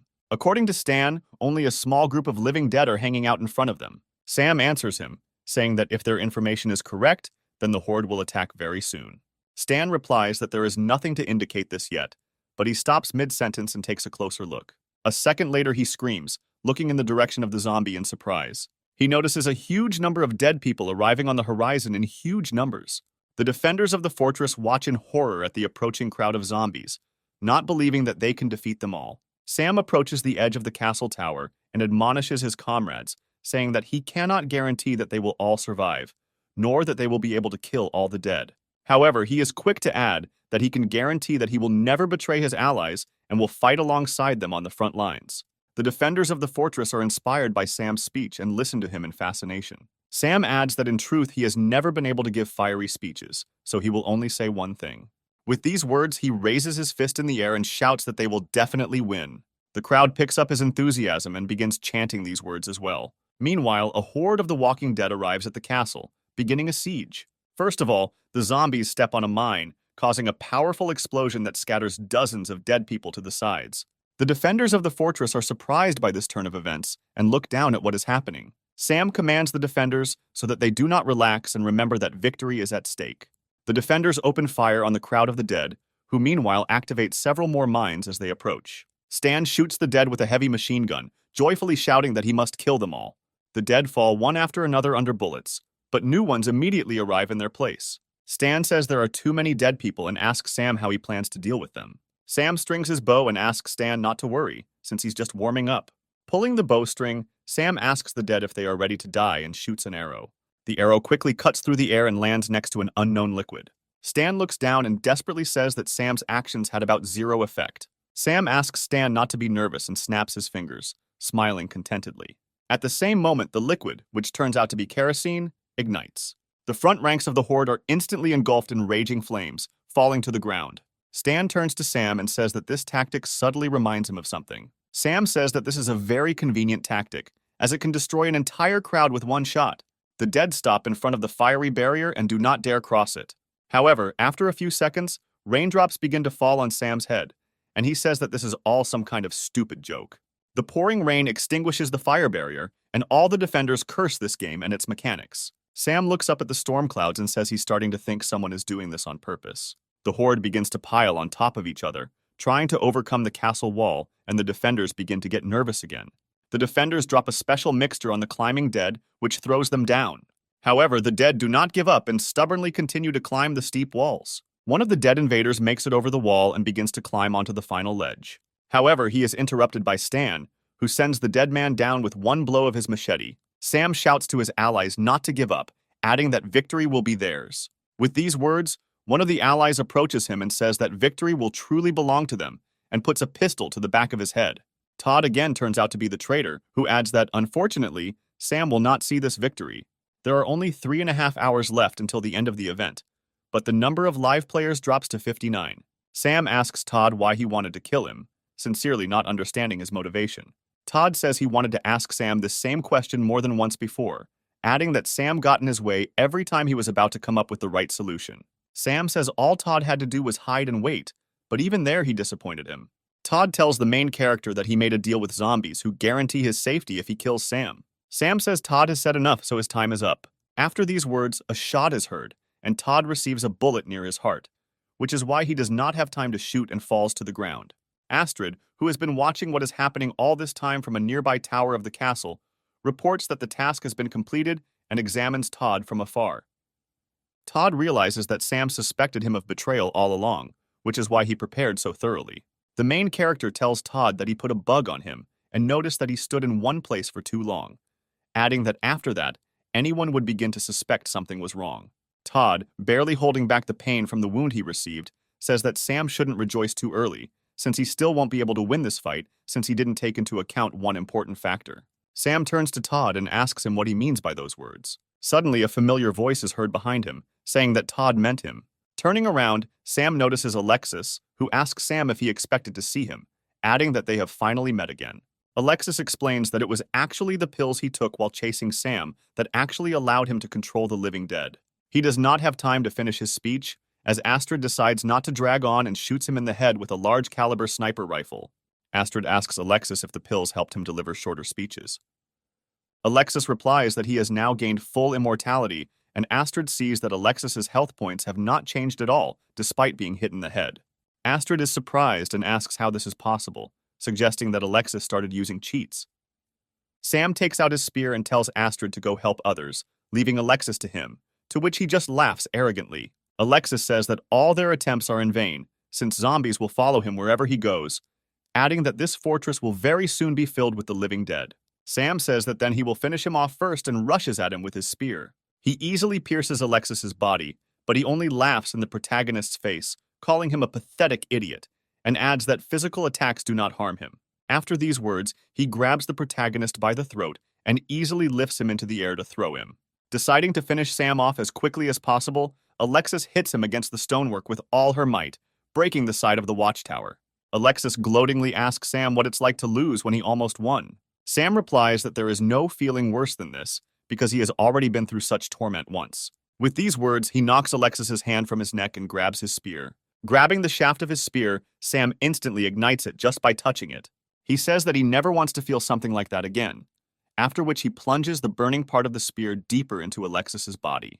The flames begin to devour Alexis's body, and he shouts that this is impossible, not understanding where Sam got such abilities. Sam flashes back to the moment when he will receive his title for consecutive fire kills. He recalls that, among other things, he then received another completely random title. As a reward, he received a card that could teach him a specific skill when used. That card turned out to be an arsonist card, which can teach the wearer how to manipulate the element of fire. Sam says that fortunately, he lubricated the spear with flammable materials, adding that he had no idea that such skills would be useful to him. Alexis shouts that this is impossible, adding that he was supposed to be completely immortal. However, the flames quickly consume him, and Sam receives 500 points for destroying the leader of the army of the living dead. Sam sarcastically remarks that this is another victim who fell before the great barbecue master. However, the main character decides not to rejoice ahead of schedule and turns to his defenders. Seeing that things are getting worse and worse, he realizes that the real battle is yet to come. The system notifies everyone that players have 2 hours and 19 minutes left to survive, adding that only 47 players remain alive. Hordes of the dead, in tireless attempts to get to the tower, form giant mountains of corpses, along which other zombies climb to the goal. Stan begins to be overwhelmed by numbers, and he switches to a machete, scattering opponents in different directions. Only 39 players remain alive, and Astrid says that there are too many dead people. Another 5 players die, and Shen holds his position with his last strength, shouting in despair that the zombies are coming in an endless stream. Sam continues to shoot opponents one after another and tries to understand why nothing has changed after the murder of the leader of the dead, expressing hope that the game did not throw them an event in which it is fundamentally impossible to win. Todd, sitting nearby, tells the main character that they are alike, because in the end they will both lose this round. Todd says that everyone who followed Sam is a complete idiot, since he is leading everyone to hell. Sam slowly repeats Todd's words, and suddenly they give him a great idea. Turning around, he tells Todd that he is right, adding that he is going to take advantage of this. Todd asks the protagonist in surprise what he is up to, coughing from his injuries. Sam says that the time has come to survive for real and lowers his weapon, deciding to take the most desperate step. Meanwhile, Stan begins to lose ground, and the zombies deal him a powerful blow, knocking him down. Looking up, he sees a dead man in front of him, who is swinging a sharp axe at him. However, a split second before Stan is hit, the zombies suddenly freeze and look around at strange sounds and screams. Stan gets up and says that he recognizes this strange voice, and also turns towards the noise. Stan grabs the fresh motorcycle that the dead Alexis is tied to and jumps off the tower. Astrid, observing this desperate act, says that Sam is becoming too reckless. Sam turns to face the horde of walking dead and yells at them to follow right behind him, additionally honking at them from his motorcycle. Hearing screams and sensing the presence of their leader, the dead turn around, looking at Sam. A second later, they abandon all their attempts to siege the castle and head towards the main character. The system notifies players that they need to survive for 1 more hour, and Sam says that his chances are about 1 in a million, but he will still take advantage of this opportunity. Stan gets up with difficulty and asks the others not to tell him that Sam is thinking about sacrificing himself so that they can win. Astrid puts her hand on his shoulder and lifts him up, saying that such actions would clearly not be Sam's style. They both agree that Sam is clearly the type of guy who will survive the most impossible situations. Meanwhile, the crowd of dead continues to follow Sam, activating mines that they had previously avoided. Sam says that everything is going according to his plan, adding that if he didn't mess anything up, Then the fun begins now. Soon after these words, heavy bombs begin to fall on the crowd of living dead, causing powerful explosions. Astrid opens the map and sees that the area where Sam led the dead has been selected as a location for carpet bombing. She is surprised at Sam's insight and says that she would not be surprised if he also predicted her appearance. After an hour of intense bombing, all that remains of the zombie horde is a huge field of mutilated bodies lying on the ground. The system reports that only 26 players are left alive, adding that there are 17 minutes left until the end of the event. Astrid stands on top of the siege wall and scans the horizon, worried that Sam still hasn't returned. Shen tells her that according to his rough calculations, all 26 survivors are in their fortress, concluding from this that Sam most likely did not survive. Astrid says that this is impossible, adding that Sam is not the kind of person who gives up so easily. A minute later, a small black dot appears on the horizon, rapidly approaching the castle. Astrid realizes that this point is Sam, returning to the castle on a motorcycle, and says that he never ceases to amaze her. Climbing up the castle wall, Sam asks the others if they were expecting him to return, adding that he is safe and sound. Shen and Stan surround him, saying he's acting like a fucking genius, adding that it was the coolest thing they've ever seen. Astrid, however, grabs him by the collar and pulls him aside, asking him what the hell he's doing. She questions him about how he could do something so dangerous, adding that he doesn't rely on his teammates at all. Sam smiles and says he gives his word that he won't act so recklessly again. The system notifies all players that they have won the Billions mission, adding that all surviving players receive 500 points, and all survivors become eligible for further scoring. Sam smiles at the notification, saying that they have finally completed the first round of the tournament. Astrid looks closely at Sam and asks him if he forgot something important. Meanwhile, Todd is trying with all his might to crawl to safety in the besieged castle. Todd tells himself that he just needs to wait a little, and victory is in his pocket. Suddenly, he hears the sound of approaching footsteps and a voice that asks him where he is going. Looking up, he sees Sam, who asks him if he is going to celebrate the victory with all the other surviving players. Todd starts frantically ingratiating himself with Sam, telling him that he is a great man with a kind heart, so he shouldn't worry about such a humble person like Todd. He kneels in front of Sam and says that he repents of his sins, asking him for mercy and adding that he will help him in the next rounds until he dies. Sam replies that Todd only says this until it suits him. However, after a second, he smiles and says that he can even forgive him for all his actions.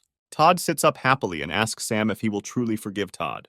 A second later, a bullet flies into Todd's head and he falls dead on the stone floor. Sam, walking away from the cooling corpse, tells him that he lied to him, adding that he will never be able to forgive the betrayal. After some time in the real world, a TV show discusses the topic that a player named Sam is too strong. The presenters participating in the discussion are divided on whether Sam is just an experienced player or an ordinary cheater. Visitors to the cafe where this program is shown are also suspicious of Sam's successes, believing that he is somehow cheating. Stan, Astrid, and Sam, sitting in this cafe, laugh at what is happening, and Astrid tells the main character that he already has fans. Sam says that many people on the internet accuse him of using cheats, adding that his identity would have been distorted long ago if not for their information. Astrid says that she herself suspected Sam of using cheats, since he knew the exact time and location of safe places and bombing zones. They check the scoreboard and find that Sam and Astrid are in the first two places respectively among all the players in the tournament. Stan asks Sam how he knows so much about the first round, adding that Sam is definitely hiding something. Sam tells him that unfortunately, he won't be able to tell them anything, but he hopes that they can continue to fight together as teammates. Astrid replies that in the next round, they may not be on the same server, which means they will not be able to group. Sam agrees with her, saying that even if the first round cleared 99% of the players, the remaining ones still hit. He also adds that the closer they get to the finals, the smaller the number of players will be, which means more chances to get on the same server. Astrid says that unfortunately not everyone is as strong a player as Sam, adding that she is not confident that she will be able to make it through the next round. Stan looks at Astrid with concern and asks her what she means by these words. Sam replies that he suggested they meet not only to sit in a friendly atmosphere and drink coffee. He says that usually cheats are the manipulation of game data that strengthens the player, but in the conditions of KOG, the use of cheats is almost impossible. He adds that what he is about to offer them is a deception that does not meet the criteria of cheating. Astrid and Stan are surprised by Sam's proposal and ask him what he means. Sam smiles and says that he is offering them the most important thing he can, which is information. He clarifies that the phone he brought them contains detailed information about the next round, which is about to begin. After some time, Sam comes to his home, where his computer setup with a virtual reality helmet is already waiting for him. Putting on his helmet, he turns on the full immersion mode, saying that great fun awaits him ahead. Once in the virtual arena, Sam says that he knew that the order of the games would remain the same as he remembered.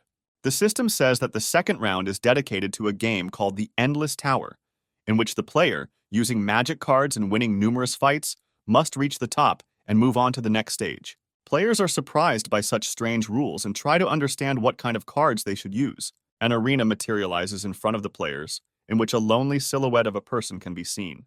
The light illuminates a person in the arena, and it turns out to be an extremely expressive presenter who introduces himself by the name Dance. Sam notes that even the host hasn't changed a bit since their last meeting. Players publicly express dissatisfaction with Dance's appearance, saying that it would be better if some beautiful girl performed instead of him. Dance doesn't appreciate the criticism and throws a microphone at one of the players, saying that he is a professional MC, so their caustic comments are inappropriate. However, after a second, he pulls himself together and asks for forgiveness for this excess, after which he says that it's time to explain the rules of the second round. He reveals that the players are now in a tower filled with traps and monsters, adding that they need to reach the top, passing floor by floor, and only in this way will they be able to achieve victory. According to him, the difficulty increases with each floor, but each player during the game will receive 3 types of different cards as a reward. There are 3 types of cards in total, of which the red cards are the attack card, the yellow card corresponds to the goods card, and the blue card corresponds to the effect cards. A girl appears among the players and tells Dance that many players do not have weapons and equipment, so if they meet a monster on the first floor, the game will immediately end for them. The crowd picks up on this and asks Dance why he can't give them the weapons from the previous round, adding that they can't start the game empty-handed. Dance says players now have the opportunity to spend points on cards that are selling at the lowest price. He adds that the cost per card is an incredibly modest 1,000 points. Players begin to actively protest, saying that this price is too unfair, and players with low points are left out of business. Dance tells the players not to invent illusions for themselves, since even in this game the strong become stronger and the weak become weaker, as this is the true nature of the world. He adds that some players manage to get out of the first round due to luck, but this tower will eliminate all the weaklings from the competition. The expressive presenter says that they have half an hour to decide whether they should buy cards, but after the game starts, this option will be blocked. The players become discouraged and decide not to spend many points since they won't be able to win this competition anyway. Dance says the players are too hesitant for those in the second round and is surprised that they decided to give up before the second round even started. One of the players raises his hand and says that he would like to buy himself some cards. Dance hears the player's voice and turns around sharply to get a good look at the player. He tells the player that he should think carefully, since one card is worth 1,000 points. The person willing turns out to be Sam, who asks the presenter to sell him 7 cards. Dance looks at Sam in surprise, telling him to quit his jokes because we are talking about 7,000 points. Suddenly, the players recognize Sam, saying that he is the player in first place in terms of points. Sam smugly lowers his head and says that they were truly brave, because it was he himself. Players immediately begin to remember all his achievements, saying that he is a cheater who uses cheats. Sam loses his temper and says that he has never cheated or used cheats in his life. However, the crowd of players is not impressed by his heartfelt statements and continues to insist on his own. Sam takes out his spear and tells the other players that if they hate him so much, then they have a few options. He adds that anyone can try to kill him this round if they want to. One of the players calls Sam a pathetic braggart, adding that he will definitely deal with him this round. Other players pick up on this idea, promising to smash Sam into the wall as soon as they get the chance.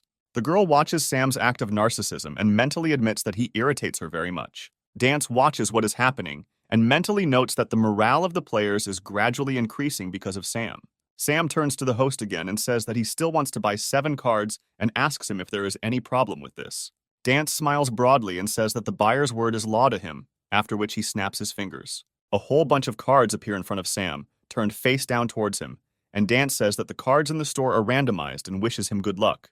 Sam thinks about it and realizes that since the order of the cards is random, his memories from the past will not help him in any way in this situation. He decides to poke at random and chooses a random card that catches his eye. He says that he will now show everyone what the power of a player with exceptional luck really is. The room is illuminated by golden light, and the players shout that they don't believe that the main character got the rarest card possible. Sam realizes that he has hit an incredible jackpot and decides to see what he got for the prize. Unfortunately, Sam gets a card that is a joke from the developers, since it does absolutely nothing, despite its rarity. Players look at Sam's card in bewilderment, not understanding why, with a cost of 1,000 points, such ridiculous copies can be found among them. Sam decides that he doesn't need this card and throws it into the air, after which, with a slight movement of his spear, he cuts it in half. The players are shocked that Sam got rid of items worth 1,000 points so easily, even though he had extremely low practicality. Dance says the company won't refund points for torn cards, asking other players to be more reasonable. Sam replies that it's okay since it's just a small amount of points that he can easily earn back. Sam continues looking through the cards, deciding to choose one for his collection. Turning his gaze to the other half of the deck, he decides to tear up a few random cards that he doesn't like. As a result, Sam chooses 3 cards, saying that he won't need more cards. The players look at Sam's action and say that wasting points left and right is a very unwise and stupid act. Sam turns to the players and says that if they doubt, they will definitely lose. After these words, the players, one by one, also express a desire to purchase cards with all their money in order to try their luck. Dance asks everyone to take their time and follow the first-come, first-serve rules, adding that there are enough cards for everyone. The girl looks at Sam in surprise, not believing that Sam restored everyone's will to fight with just one action. Sam leaves, saying that if there are too few participants, the game will become incredibly boring. After some time, Sam and several other players approach the ground floor of the challenge tower.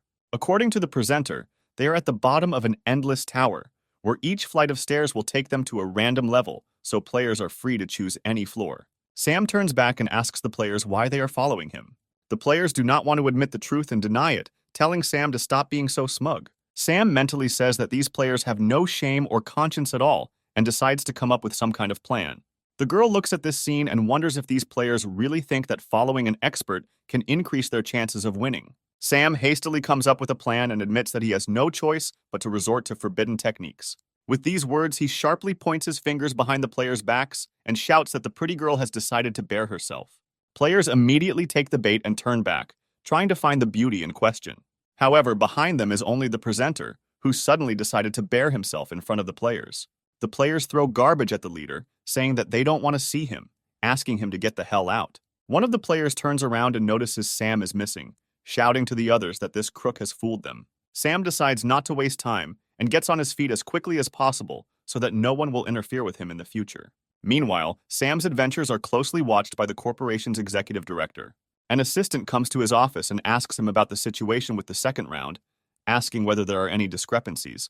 The assistant replies that the only blank spot is Sam, since he not only took first place in the ranking, but was also significantly ahead of the second player in points, and had already earned at least 2 achievements. The executive asks the assistant if they have noticed any anomalies in the system or evidence that Sam is using any methods of deception. The assistant says that this player is inexplicably acting as if he is very familiar with the game, adding that there is a possibility that data about the game will be leaked to the outside world.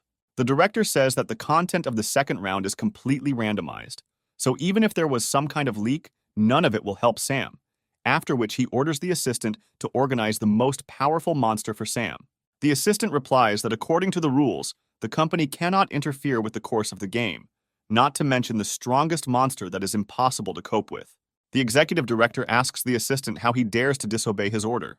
The assistant slavishly replies that all his orders will be carried out immediately and leaves. Sam finds himself on the second floor of an endless tower and decides to look around to see what kind of tests lie ahead of him. Sam remembers that the first level challenge is combat and wonders what kind of enemy he will face. Suddenly, an incredible roar is heard next to him, and he sees the paw of a huge monster stopping right in front of him. Looking up, he examines the monster standing in front of him and says that this must be some kind of joke. An 8-headed demonic dragon stands in front of the main character in all its glory. The dragon lets out a loud roar, and Sam asks the monster when he last brushed his teeth, noting that he smells disgusting.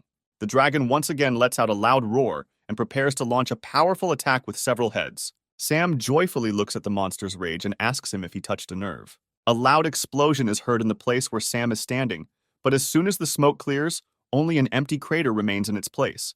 The dragon begins to breathe menacingly, trying to find its prey, and looks around menacingly. Sam looks at the monster and says that fighting this monster brings back old memories for him. He briefly plunges into the past, remembering the battle with this monster a year ago, when they tried with incredible difficulty to defeat this dragon. A year ago, Sam once again used his leadership skills and asked his allies to unite and destroy this monster, regardless of the casualties. Back in the present, Sam says that previously this monster should only be found on the upper floors and should not be found on the first floors.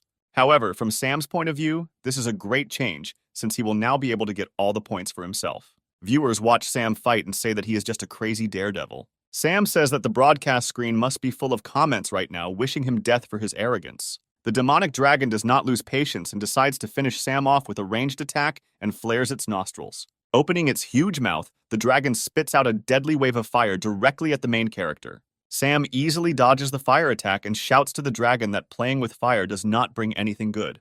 With these words, he takes off and rushes to attack the dragon, saying that it's time to end this. The dragon tries to knock Sam down with a head attack, but Sam pushes off the ground and flies into the air. Having chosen the most vulnerable point, Sam falls down like a stone, pointing his spear towards the monster. Falling on the monster, he easily pierces its fire-breathing head with his spear. The mighty dragon howls in pain, beginning to shake its head from side to side. Sam says the fun is just beginning, holding tightly to his spear. Seeing the right moment, he pulls the spear from the dragon's head and uses the transformation, unlocking a new form. The new form turns out to be a deadly blade with a razor-sharp blade. He gives the dragon a cheeky look and says that he will use it to test the power of a new form of his weapon. The main character makes a powerful blow, easily cutting off the dragon's head, and then jumps to the ground. The game system notifies Sam that he gets 200 points for destroying one dragon head. Sam says that at this exchange rate, he will get 1,600 points for all 8 goals, adding that this is a very good deal. However, after a second, the severed dragon's head begins to regenerate and quickly grow back. Sam is very surprised by this feature of the dragon, noting that he does not remember that he had such powers the last time. According to him, a year ago this dragon was a much more honest monster than it is now. However, Sam suddenly has a brilliant idea and thinks about it for a while. Examining the dragon's head, he realizes that for one head, they give 200 points, and the dragon will regenerate endlessly. However, this also means that it is a very convenient way to endlessly farm points. The dragon hears Sam's thoughts and is clearly not delighted with this situation. Sam draws his sword again and says that in this case he will take advantage of such a gift of fate. He rushes into the attack and begins to cut off the dragon's heads one by one, gaining an incredible amount of points. After a while, he blows off all the dragon's heads at once and lands in front of him. Paying attention to his score, he notices that in this short period of time, he scored 8,000 points. Viewers watch Sam's adventures and say that he is definitely a crook for earning points using such dirty methods. The executive director, also observing the events, becomes furious and asks the technical staff how they could have made such a miscalculation. According to him, such a low-level farming exploit should not exist in their game. The staff says that this boss was supposed to destroy any player at this stage, so they did not expect this to happen.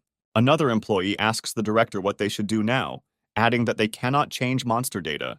The director calls his subordinates idiots, saying that they have no choice but to add special restrictions. Turning to the monitor, he adds that Sam is truly an amazing player, since because of him they are forced to change the rules of all playing areas. Meanwhile, a system notification appears above Sam's head, which states that a new restriction has now been introduced for this round, according to which each floor must be completed within 30 minutes. Stan, who is on another server, also receives this notification, and is glad that he managed to deal with all the monsters in advance. Astrid, having also successfully destroyed all her opponents, is surprised that the rules of the game are changing so dramatically. Viewers of the tournament are surprised by this turn of events, and suspect that this restriction was added only to prevent Sam from being able to endlessly farm points.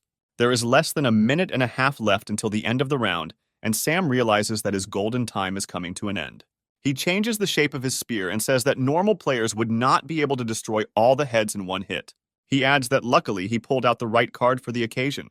Sam reveals his card and reveals that he owns the arrow volley card, which allows a player armed with a bow or crossbow to fire multiple arrows in one shot.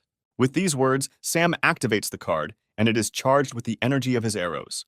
Drawing back his bowstring, Sam decides to shoot an arrow that pierces the skies at the demonic dragon. He conjures his arrow to destroy all the heads and releases the string of his bow. A powerful shot pierces all heads simultaneously, depriving the monster of its ability to regenerate. Sam changes his weapon's shape to that of a blade and says he's not done yet. The main character makes a dash, delivering a powerful blow that cuts off all the heads at once. The huge monster falls heavily to the ground, and the system rewards Sam with additional points for all destroyed heads. The severed heads of the monster begin to transform into a shining clot of energy. After a few seconds, the bundle of energy turns into valuable loot, which is an item of equipment. Sam is happy that he finally got a good loot and reads the description of a demonic dragon cloak that protects the wearer from fire attacks. The system notifies all players that a player named Sam was the first to kill the 8-headed demonic dragon and received a unique dragon cloak. The girl who was previously watching Sam on the ground floor of the tower notices this notice and hopes that she will not meet him in this competition. Meanwhile, the same notification sounds on the tournament broadcast, which is why viewers are again surprised at how Sam manages to take the best rewards. Former participants look at his successes with envy and suspect that he is an agent of the company holding this tournament. Astrid also notices this notice and says that it wouldn't hurt for Sam to act a little more modestly and not show off at every opportunity. Stan, watching this, says that he is not at all surprised that Sam shows himself to be the best. His opponent asks if he knows this divine player who is at the top of the list of players. Stan happily replies that he not only knows Sam, but is also his comrade in arms. Meanwhile, Sam decides to try on the cape and notes that despite the average attributes, the cape looks damn stylish on him. However, his next ritual of narcissism is interrupted by a system notification, which informs him that he has only 13 seconds left to move to the next floor. Sam is surprised that the timer continued to run, despite the fact that he had already dealt with the boss and calls the game unfair. However, realizing that justice is not on his side, he makes every effort to fly up the stairs at full speed to the next floor. Running up to the room, Sam kicks down the door and, realizing that he made it in time, stops to catch his breath for a while.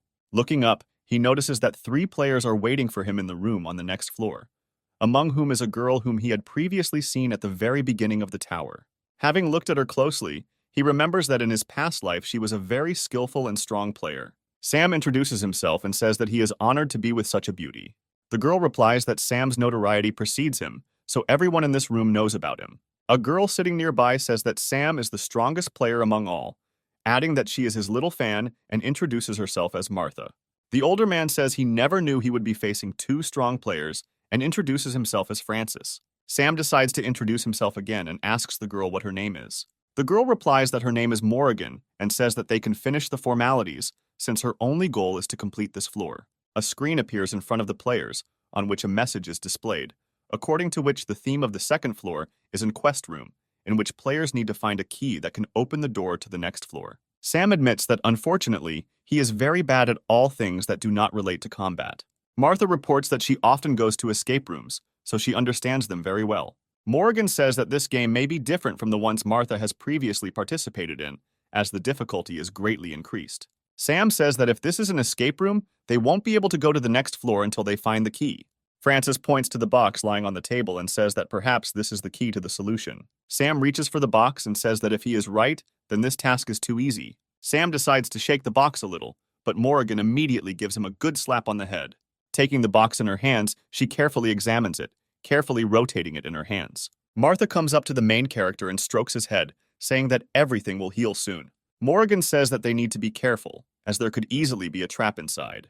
Having carefully examined the box, she draws attention to the fact that there is an inscription on it, according to which the players need to find the key. Marta says that this is exactly how the quest rooms are designed, explaining that one riddle in them leads to another. Thus, having solved them all, they will be able to go through this floor. Francis says that this room is not very large, suggesting that everyone look for the key. Morrigan asks Sam what his thoughts are on this plan. Sam replies that he sees no other options and decides to join the search for the key. Players begin searching for the box, looking into every corner and checking every possible location. After some time, Morrigan says that she looked everywhere, but did not find any clues. Martha says it looks like she'll have to act on her own to get everyone out of the deadlock. With that, she pulls out an effect card that helps the wearer look for clues. Sam notes that this ability is incredibly interesting, and Francis notices that the piano is illuminated in red. Sam says they were supposed to be looking for the key and wonders why the piano was the key. Morrigan says that in addition to a simple lock key, this could also mean a treble clef. She adds that if the key is the piano keys, then if you play a specific melody, the riddle will be solved. Sam sits down at the piano and says that he knows how to play the piano a little and asks his companions to give in to him.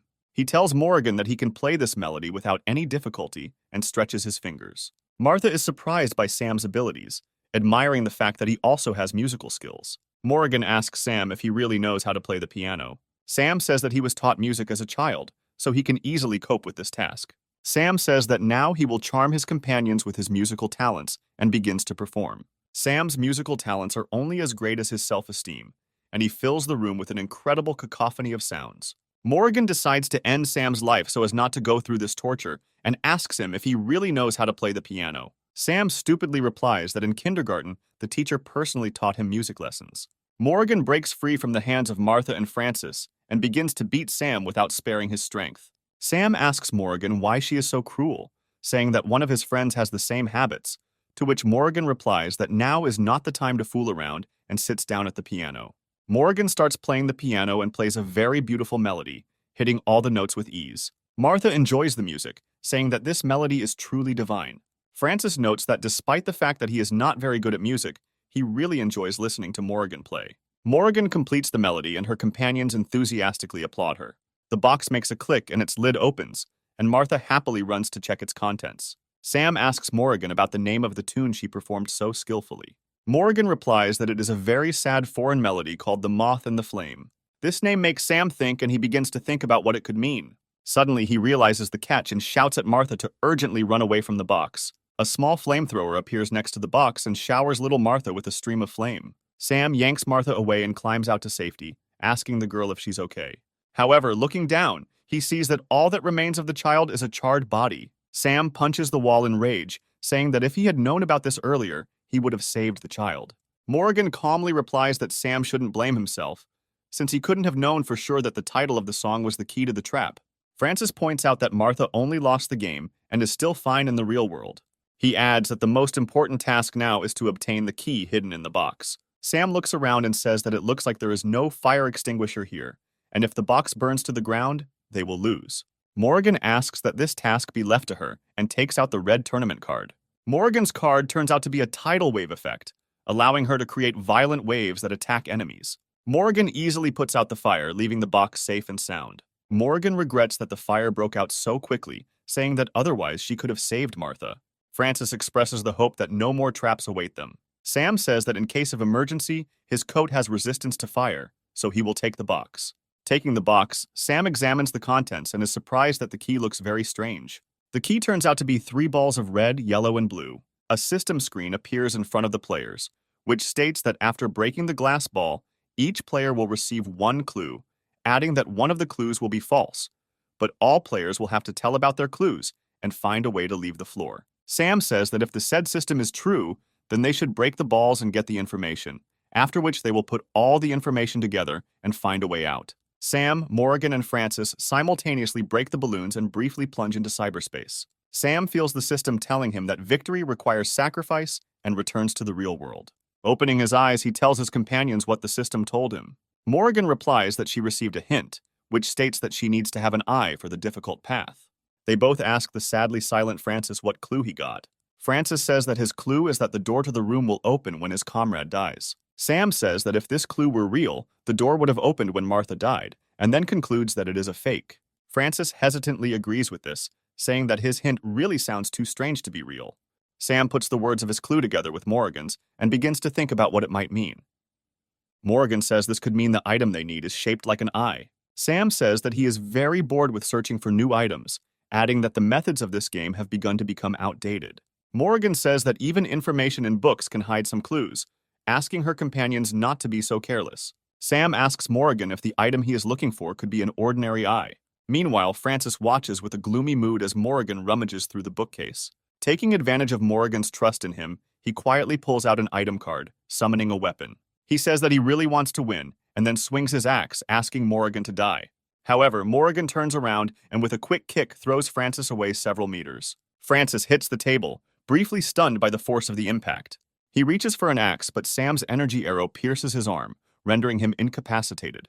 Morgan looks at Francis and says that he is clearly missing something. Sam says he didn't expect Morgan to notice either, adding that she's not that bad. Sam turns to Francis again and demands that he tell them what his clue really was. Francis holds his injured arm and desperately says that if he hadn't stopped him, they would have already won.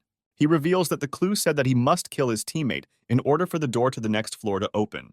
Sam continues Francis's reasoning, saying that because of this, he decided to ambush Morgan, who seems weaker than Sam. Morgan looks at Sam and tells him not to become arrogant for no apparent reason. Sam immediately changes his face and says that he was just joking, and she shouldn't take it to heart. Sam asks Francis why he is so sure that his tip is not a fake. Francis loses his composure and says that it is obvious since Sam's clue states that victory requires sacrifice, which means they are consistent. Sam says that from a logical point of view, Francis's words make sense and he almost believed them. With these words, he takes out his sword and says that, nevertheless, he will never forgive someone who is trying to harm his comrades. Francis tearfully asks Sam not to rush things and give him another chance. However, Sam remains relentless and ends Francis's gaming session with one blow of his sword. Having wiped his sword, Sam says that all traitors will be punished as cruelly as possible.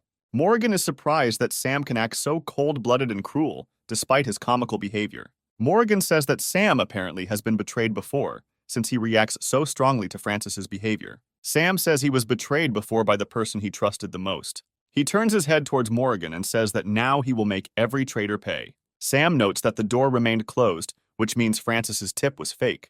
Morgan approaches the door and wonders what the two remaining clues might mean.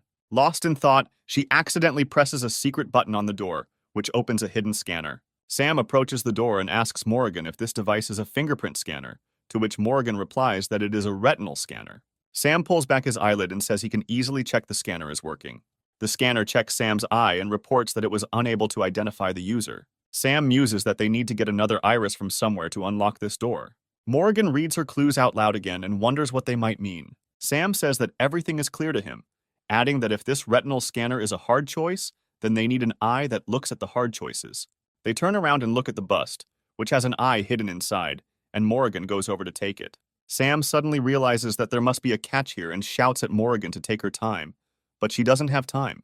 Morgan takes out the eye and turns to Sam, asking him what he means. A second later, the room is cut into two parts by a trap, separating the two heroes. Sam looks at the hole that has formed and says that it is impossible to cross it even if you really want to. Sam remembers his clue and realizes that the sacrifice means that he must leave Morgan here to get out on his own. Morgan says that she was too careless, believing that this would be the end of her participation in the tournament. With these words, she shouts to Sam so that he does not lose his eye and throws it over the abyss into the hands of the main character. Sam deftly catches his eye and asks Morgan why she did it. Morgan replies that he saved her, and now she returns the favor, adding that the floor will soon collapse, so he should hurry to the next floor. Sam nods at Morgan's words and carefully scans the room. He puts his eye to the retinal scanner and it successfully identifies him, reporting that the lock on the door is open. The door creaks open and Sam looks into the passage, flooded with sunlight. Morgan mentally wonders at her behavior, noting that she never would have thought that she would sacrifice herself for a man she barely knew. Suddenly, an arrow with a rope attached flies near her and crashes into the wall behind her. Sam takes out a metal rod and uses it to roll towards Morgan. Having successfully crossed the abyss, he lands next to her, holding Francis's ice axe in his hands. Morgan examines his axe, to which Sam replies that he pulled it out of the body of their so-called comrade. Morgan says that's not what she's interested in and asks Sam why the hell he was here. Sam says he has a plan that will get them both through this floor. He adds that this fool never used his weapon to its full potential. Morgan says that she understood what he was getting at, to which Sam replies that he did not doubt her insight. With these words, the heroes take positions, and Morgan uses the tidal wave card, creating water.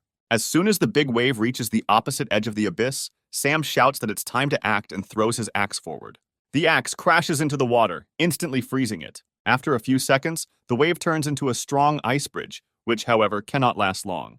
Morgan tests the strength of the bridge and is surprised that their plan actually worked. Sam grabs Morgan's hand and says they need to hurry if they want to make it on time. Morgan asks the protagonist why he saved her, adding that if his plan had failed, they would definitely have died. Sam tells her that he didn't think about it for a second, as he would never abandon a teammate. With these words, he remembers Stan and Astrid, saying that he has friends who will also come to his aid without hesitation. Morgan asks him who his comrades are, to which he replies that he will definitely tell about them later. After some time, they reach a room in the center of which there is a notice saying that the next stage must be completed alone. Sam tells his companion that they will have to separate, adding that they will definitely meet after this stage. Sam adds that he wishes her luck in getting through this stage. Morgan turns around with a smile and waves at him, wishing him the same. Sam enters the emerging cyberspace and wonders what awaits him next. A second later, he notices a razor-sharp knife flying at his face at great speed.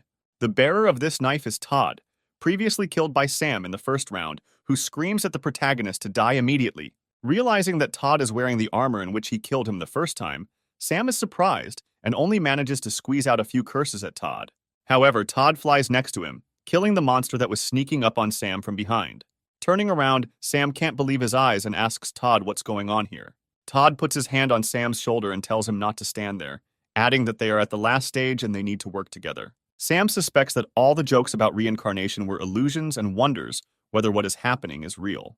Absorbed in thought, he does not notice how a huge monster appears behind him, trying to devour Sam in one sitting.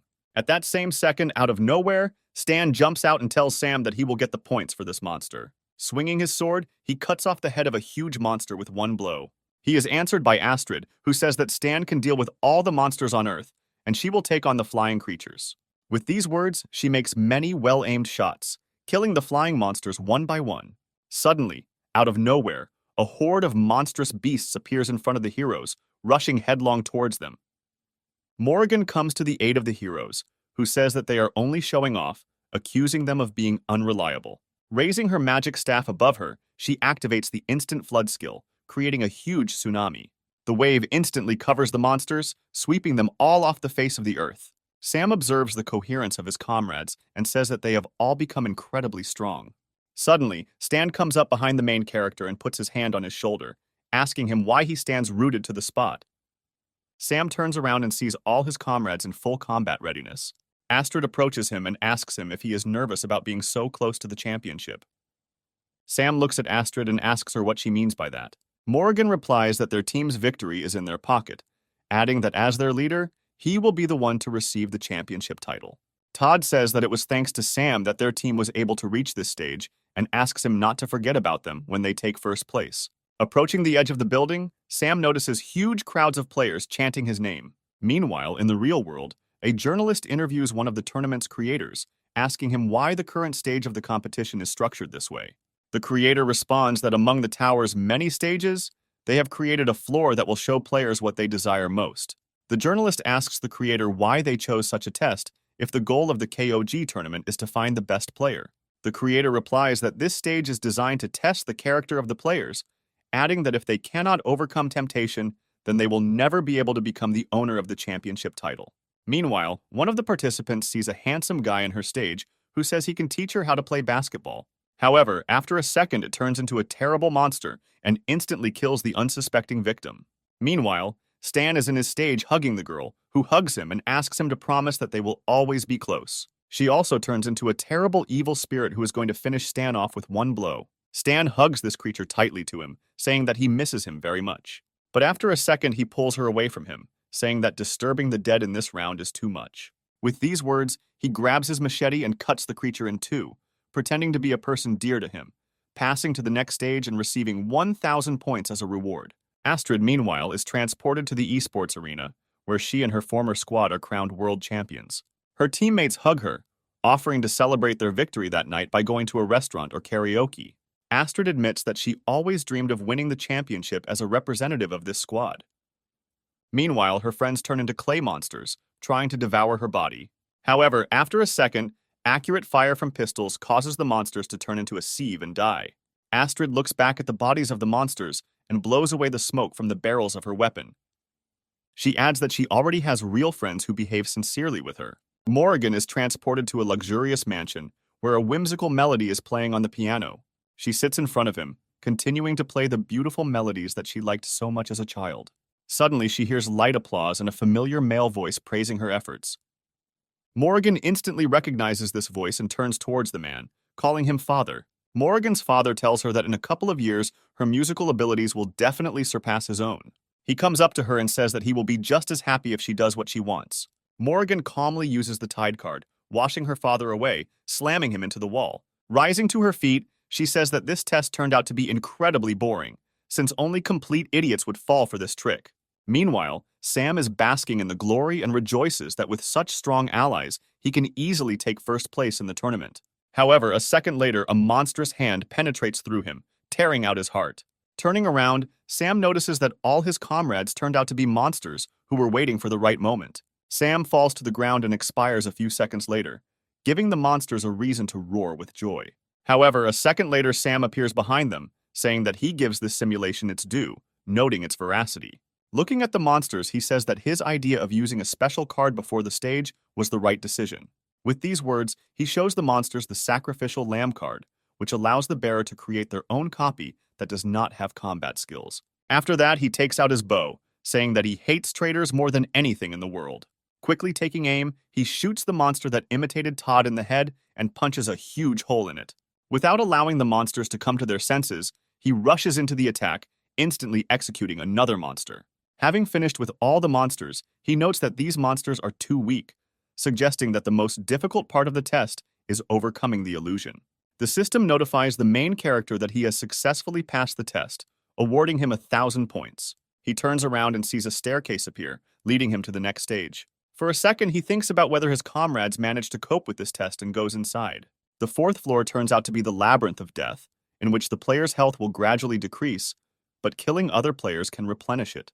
The system adds that to win, the player needs to reach the very center of the maze and wishes everyone good luck. Sam doesn't have time to walk even a few tens of meters when two players appear behind him, rejoicing that they have found their next victim. Sam hears their conversations and turns in their direction, looking carefully. The players tell Sam that if they don't kill him, their health will very soon be reset, and ask them not to take it personally. Sam just raises his hand in the air and starts counting down from 3. One of the players asks him what he is counting, adding that he would be better off counting the last seconds of his life. Sam doesn't pay attention to their words and continues counting down, saying that there are 2 seconds left. Another player says that Sam is just trying to seem cool, adding that he will die now and replenish their health. Sam raises one finger and gives his opponents a menacing look. At the same second, a huge tidal wave appears next to Sam's opponents. Before they have time to react, players are caught in a trap and swept away by the turbulent current. They are thrown out of the labyrinth to the lowest floor. Sam looks down at them, surprised that they couldn't hear such a loud sound of water. Without turning around, he tells the people approaching him that only Morrigan can have such a water attack. Having stood in a beautiful pose, he greets Morrigan, saying that she was delayed at the previous stage. However, in front of him is a huge, pumped-up man in a woman's suit who happily greets him. Sam looks at the new guest with undisguised surprise and asks him who he is. A second later, Morrigan approaches them and introduces the man as her classmate named Alice, adding that they met on the way here and decided to team up. Sam continues to stand rooted to the spot, even more surprised by the new details, saying that Alice's name suits her very well. Alice shyly covers herself with her hand and coquettishly asks Sam not to make her blush. Sam realizes that he has run out of all his arguments, and so he decides to just rest a little, standing still. Morrigan asks Sam why it took him so long to get here, adding that she was already beginning to think that he was dead. Sam says that these were just stupid illusions, boasting that he easily understood that they were trying to fool him. Alice sincerely admits that it was quite difficult for her to get through this stage, and she almost fell for it. Sam tells Alice not to worry, because if she was able to reach this test, then she is already very strong. Alice blushes again and says that Sam is incredibly courteous and kind. She grabs Sam and asks him if he is single or has a girlfriend. Sam doesn't find the words to answer and just rushes back and forth, saying only something incomprehensible. Morrigan says that Sam is a very popular player, adding that he can give Alice a chance because she is a very good girl. Sam says that now is not the best time to think about it, adding that first of all they need to find a way out of this damned maze. Morrigan says that in mazes there is a right-hand rule, which states that if you get into a dead end, you can walk with your right hand on the wall, and eventually you will get out of the maze. She also adds that this labyrinth is too large, and their health is gradually decreasing, so this option is not suitable for them. Sam says they can just follow him to get out of this maze. Sam begins to rummage through his pockets, saying that he didn't think that this card could be useful to him in this situation. Sam pulls out a drone card that summons a scout drone for 3 minutes. Sam says that with this map, they can easily map this labyrinth and pass this test. With these words, he launches the reconnaissance drone upward, turning it on from the control panel. The drone takes several pictures of the maze and Sam looks at the map, noting that it is too confusing. Sam says that with such a confusing maze, even a map may not help them. Morrigan intercepts the remote from Sam and says that he is too slow, adding that she has already found a way out using this map. Sam looks questioningly at Morrigan and asks her how she managed to find a way out of the maze at first sight. Alice puts her hand on the main character's shoulder and says that at school, Morrigan was recognized as a genius with the highest IQ.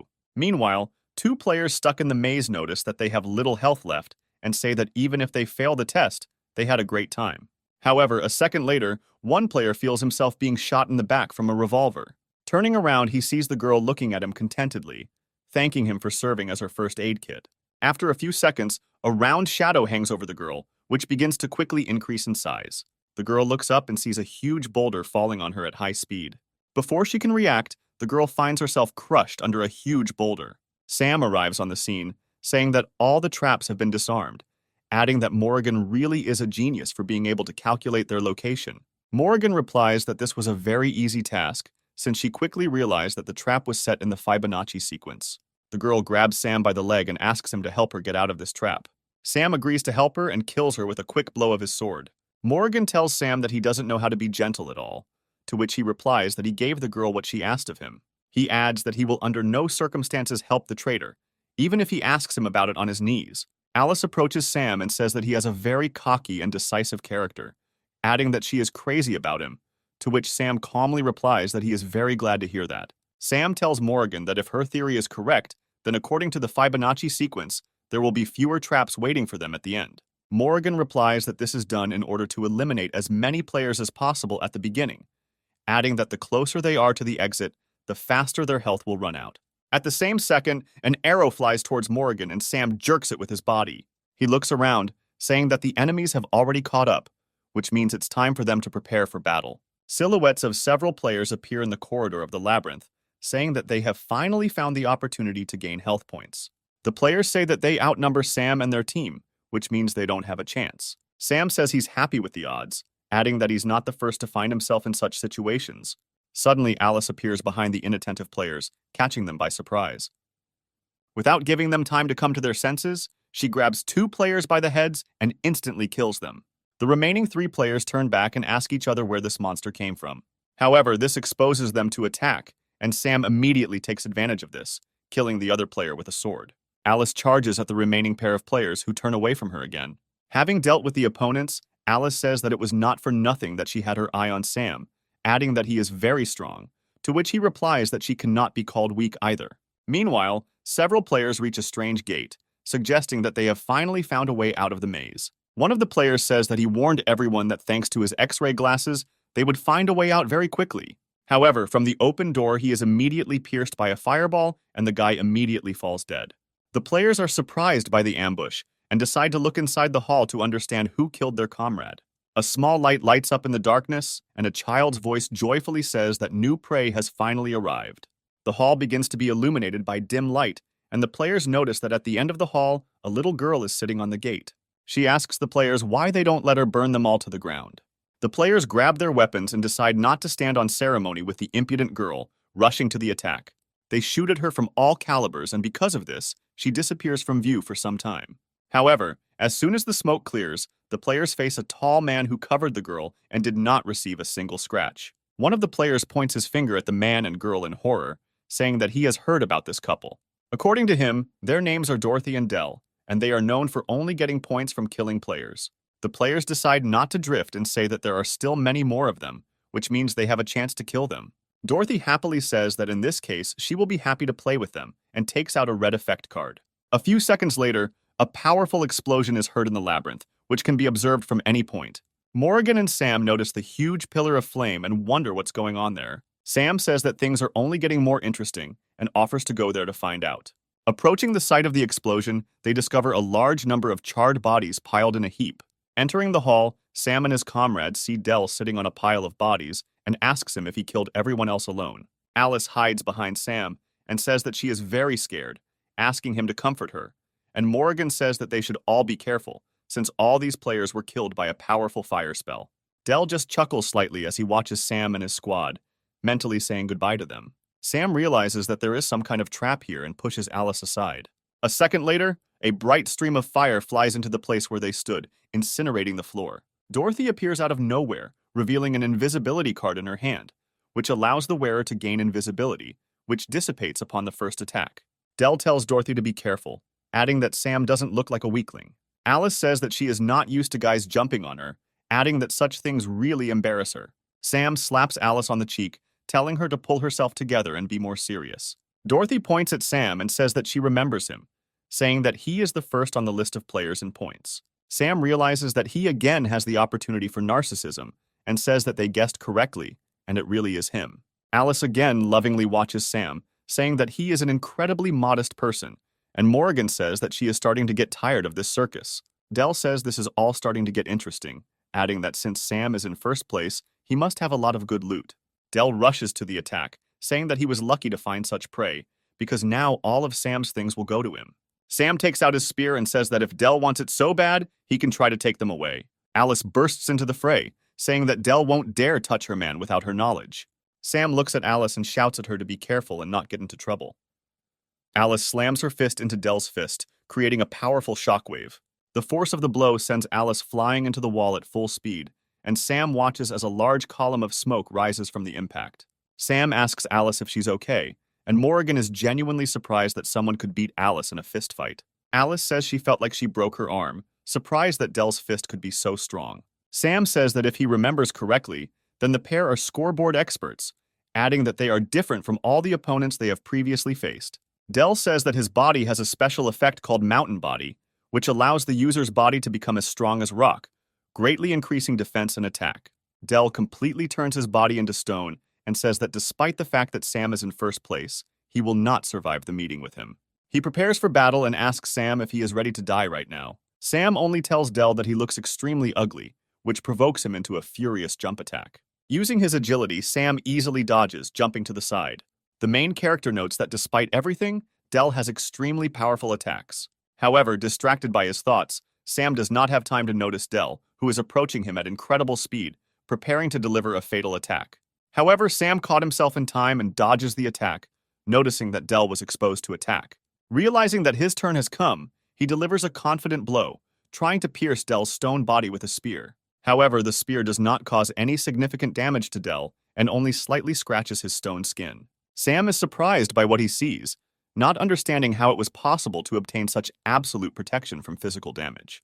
Del grins disdainfully, saying that he expected more from the person who is in first place in the points table. Saying that he is very disappointed, Del inflicts a powerful kick on the main character, throwing him back. Alice screams Sam's name and rushes to help intercept him in mid-flight. Alice fails to slow down Sam, and together they fly into a stone wall.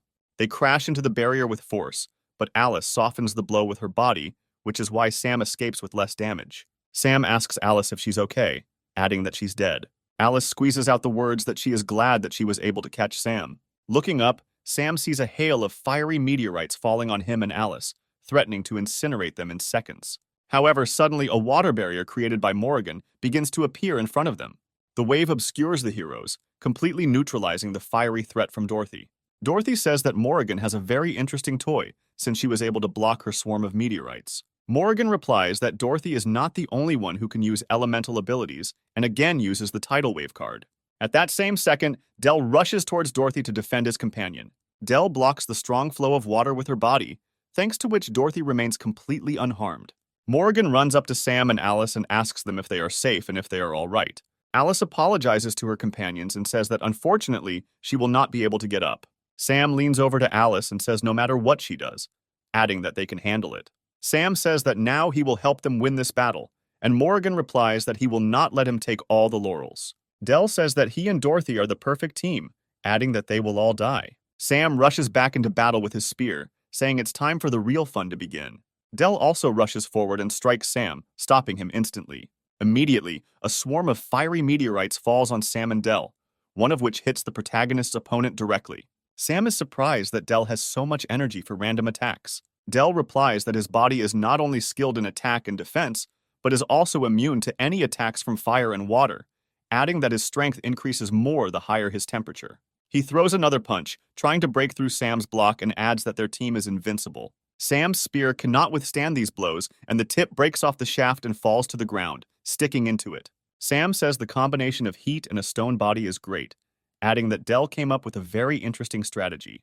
Del says that even Sam's weapon could not withstand the onslaught and broke, after which he asks the main character if he wants to give up. Sam adds that despite this, he was finally able to find his weak spot. Del tells Sam to stop acting tough and calmly accept his death. With these words, Del delivers a powerful blow to Sam's face, but he easily dodges. Sam suddenly appears behind Del and tells Morrigan that the time has come for her to attack. Del turns to Morrigan and is hit by a huge tidal wave, instantly cooling him. Del slowly walks forward while large clouds of steam emanate from his body. Del says in disappointment that he expected more from them than a simple splash of water. Sam explains that after reaching such a high temperature and instantly cooling down, major changes will occur to his body. After these words from Sam, Dell's body begins to fade and crack.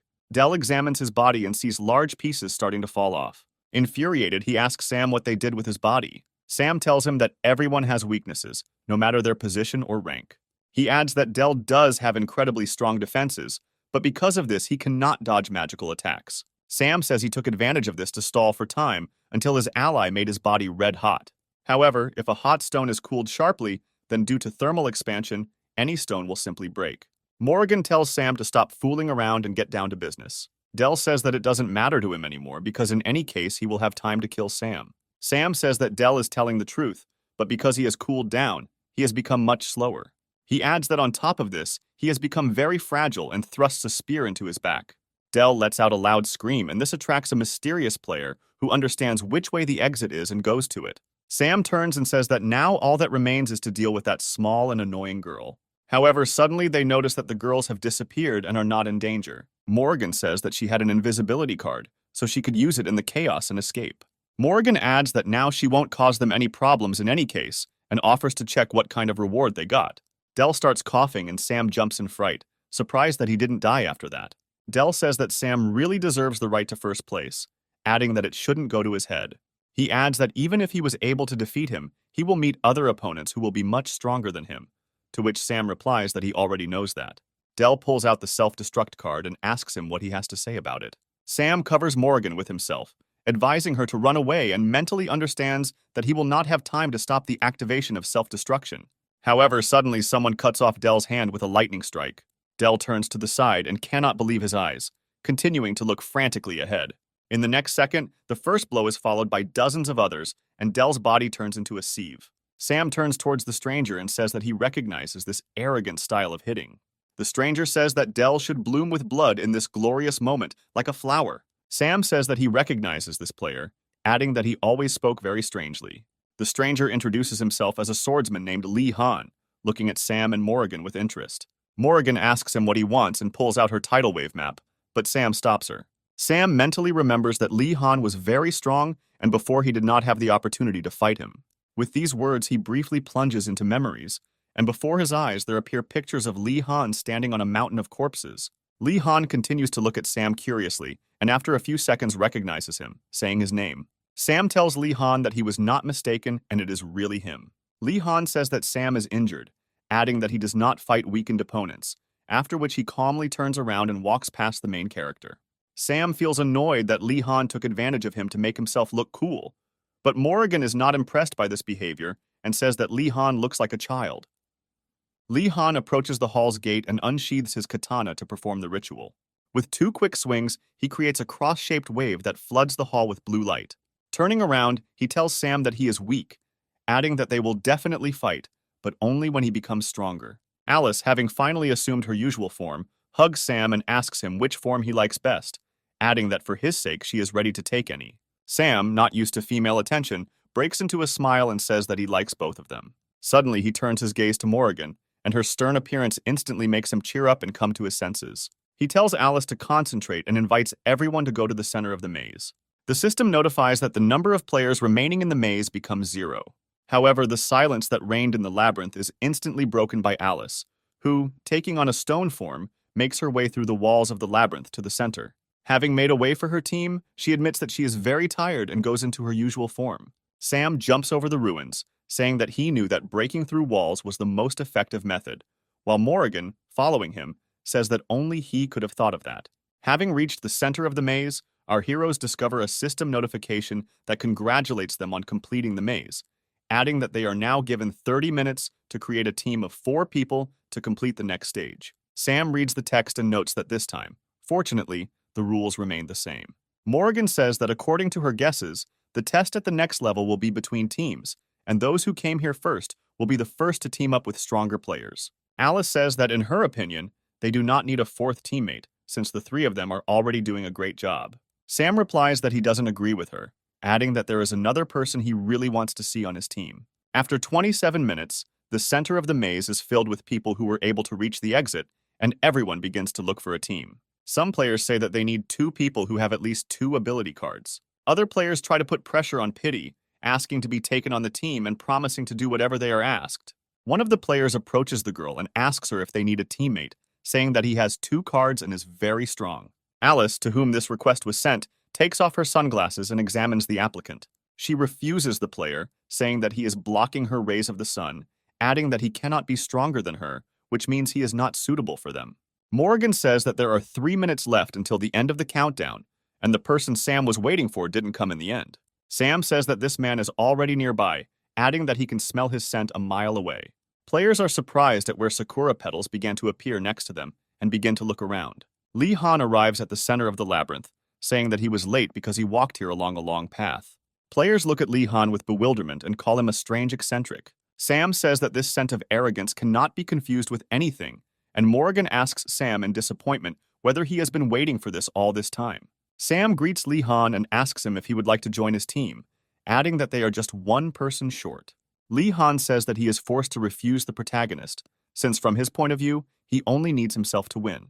The system notifies all players that there is 1 minute left in the preparation phase, adding that all players without teams will be disqualified. Sam says that Lee Han will still have to join the team, adding that in a team with Sam, his chances of winning will increase exponentially. Lee Han asks Sam to clarify how his chances of winning will improve. Sam says that if they are on the same team as Lee Han, then they won't have to be rivals and won't fight so early. Lee Han replies that there is a certain logic to this and says that there is nothing wrong with forming a team. Sam tells Lee Han that he is glad to welcome him to his team and shakes his hand. The countdown ends and all players who did not have time to form a team are automatically disqualified. The system notifies players that each team must choose 1 door and continue their adventure in the Endless Tower. Sam and his team choose a door and head towards the final stage of the second round. After some time, they find themselves in a dungeon, in which there is an arena with metal bars. Morgan carefully examines the arena and assumes that they are in the final test. The system welcomes players to the final challenge, called the Cage of Death, during which a team must choose 1 representative to enter the cage and fight against the other team until it runs out of members. Alice says that if they fight one-on-one, then victory is in their pocket. The system adds that all players who are defeated in a cage will not be able to advance further, regardless of the team's result. Alice adds that with this rule, the one who enters the cage first will be at the greatest disadvantage. Sam says that this is true, adding that the players who fight at the beginning can be considered victims, saying that the first player will have to fight 4 players in a row. Lee Han says that the creators of this round specifically came up with this rule in order to create conflict within the team. Morgan says that since all the teams are temporary, it is unlikely that anyone will sacrifice themselves for the sake of the team.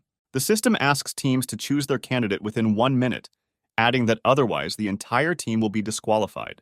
All 4 players on Sam's team raise their hands and express their desire to be a candidate.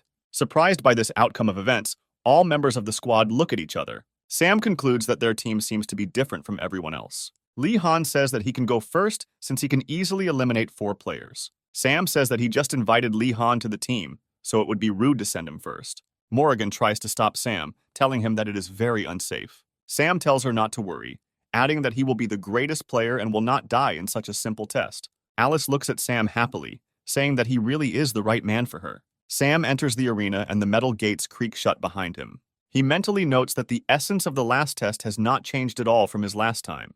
A second later, several kunai fly at him, but he easily deflects them, saying that these pathetic tricks do not impress him. A player in a ninja uniform appears in the arena, and Sam says that he should let Lee Han go first to watch the battle between the samurai and the ninja. The ninja replies that it doesn't matter, since he will have to fight him anyway after he finishes off Sam. With these words, he creates a large number of copies of himself using the cloning technique. Sam says it's just an effect of the card, adding that this guy just watched a lot of ninja movies. The ninja attacks Sam, telling him that he cannot defeat his endless clones. Sam grabs his spear and easily destroys the clumsy opponent. After this, he rushes to the attack, smashing 1 clone after another with his spear. However, after a while, he finds himself surrounded again and takes a short pause to catch his breath.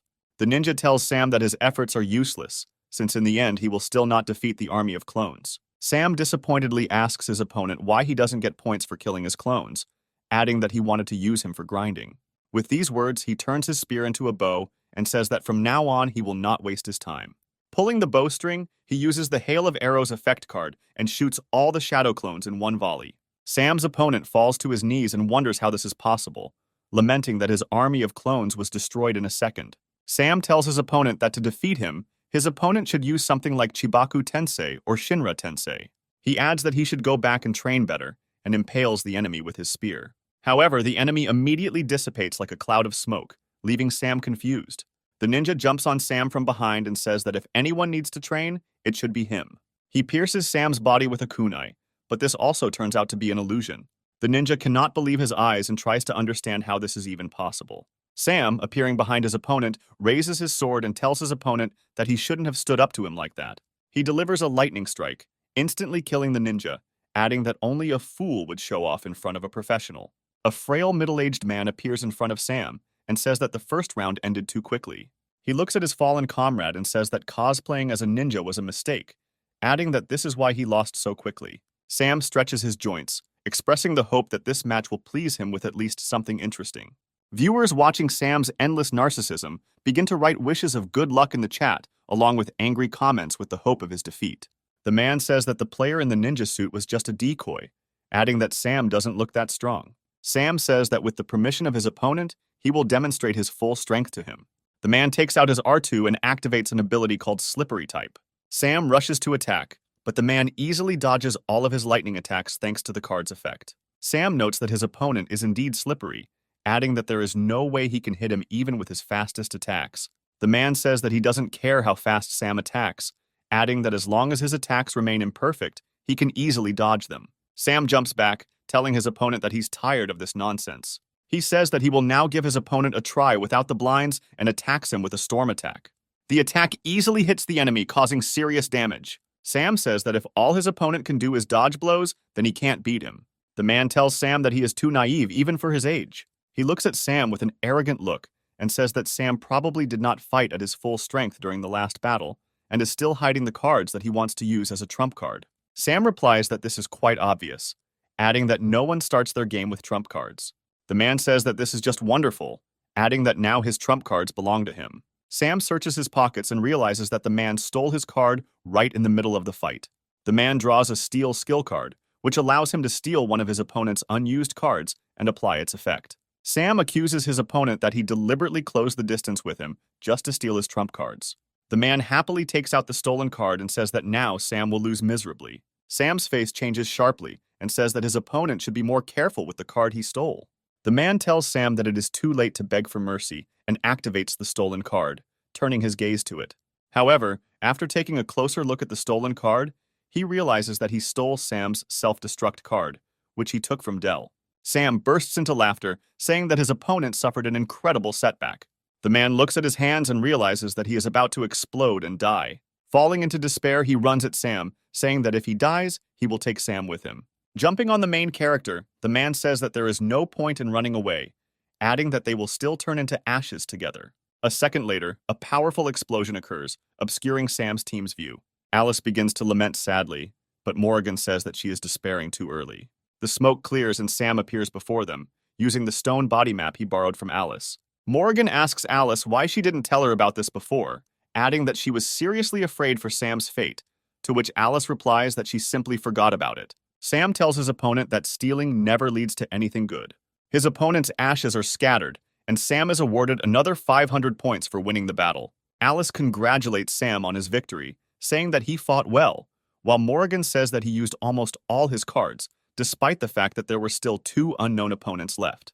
Sam's next opponent is a harmless girl who tells Sam that he easily defeated her friends. She adds that, in truth, she is unlikely to be able to defeat him, and begs him to help her, promising to surrender without delay if he fulfills her request. Sam replies that he would never refuse such a stunning beauty. The girl admits that she is an ordinary streamer, adding that all she wanted to get from the competition was PR. She says that if she plays around with someone famous, it will be a great chance to increase her popularity. Sam says that even then, they can't just stand still and do nothing.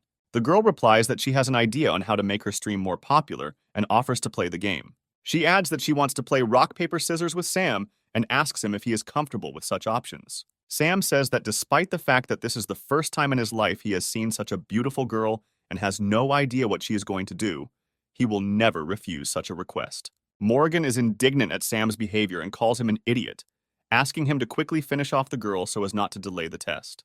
However, Lee Han puts his hand on Morrigan's shoulder and asks her to take her time, adding that he is interested in seeing how events develop.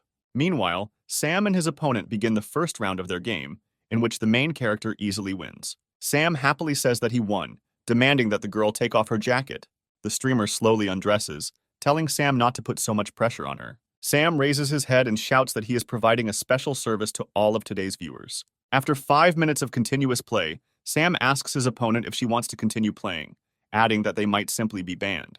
The streamer tells him that she doesn't mind stopping it, adding that he turned out to be unexpectedly bad at such games. Sam looks at how the streamer left him in his underwear, losing only once, and realizes that such games really are not his strong point. Sam says that since this carnival is over, they can fight, to which the streamer replies that the battle has already begun and asks him to look at his feet. Having come to his senses, Sam realizes that he is standing in a pile of quicksand, which does not allow him to get out. The streamer says that her card can create quicksand from which it is impossible to escape. She adds that this trap only takes a while to activate, which is why she decided to play this game with him. Sam realizes that the sands are beginning to suck him deeper and deeper, and soon he will lose the ability to move. The streamer screams that all his efforts are useless, adding that the faster he moves, the more he will be sucked in. Alice begins to get upset again, begging Sam not to lose and to go with her to the next round. But Morrigan continues to remain strong, saying that this idiot does not give up so easily. The streamer says that for the first number in points, Sam shows himself too weak. With the last of his strength, Sam pulls the map out of the sand, summoning a scout drone. A flying drone immediately appears from the ceiling of the arena and descends towards Sam's location. Sam manages to grab the drone's legs with his hand and commands it to take off. The drone easily pulls Sam out of the sand, lifting him higher and higher above the sand. Sam summons his sword and says that the streamer's trap did not impress him at all. With these words, he falls down like a stone, cutting his rival with one blow of a sharp sword. The system again rewards Sam for defeating his opponent, adding 500 points to his account. Morrigan again calls Sam an idiot, saying that he always takes risks where he could have taken the simpler route. Sam gets dressed and mentally notes that he has no cards left that are not on cooldown, which means he will have to somehow get out. Turning around, he notices that his last opponent is Dorothy, who is already well known to him. Sam is surprised that she is the final opponent, to which the girl asks him if he was expecting someone else. Sam begins to show off, saying that he expected his last opponent to be someone who had not lost to him in the past. Dorothy tells Sam that she is well aware of all the previous rounds that left Sam with no cards. She creates a fireball and says that this time she will avenge her friend Dell. Sam jumps to the side in an attempt to dodge Dorothy's fiery attacks. He summons his bow and takes aim, mentally remembering that his opponent's body is far from being so strong, and only one hit will be enough for him. However, Sam immediately realizes that Dorothy has used her invisibility card and is nowhere to be seen. Sam says that this was to be expected, trying to understand where he should now look for his rival. Dorothy watches the protagonist, mentally telling herself that as long as she is invisible, Sam will not be able to do anything to her. Taking advantage of the opportunity, she again rains down a swarm of meteors on Sam. But thanks to her reflexes, he manages to dodge the deadly attack. Alice says it's not fair since Dorothy is still using cards that give her invisibility. After some time, Sam says that he has found his rival. Taking out his bow, he begins to aim in Dorothy's direction, casting a hail of arrows. Dorothy realizes that Sam is bluffing because he can't see her. However, Sam raises his arrow upward, ending the skill's activation. Dorothy looks up and mentally wonders what kind of strange things Sam is up to. The arrows fired by Sam upward after a while rush down, covering a large area. A hail of arrows falls to the ground, landing all over the arena, embedding itself in the sand. Sam turns around, trying to find Dorothy's body, but realizes that something has gone wrong. A huge fiery hurricane rises in front of his face, moving towards him at high speed.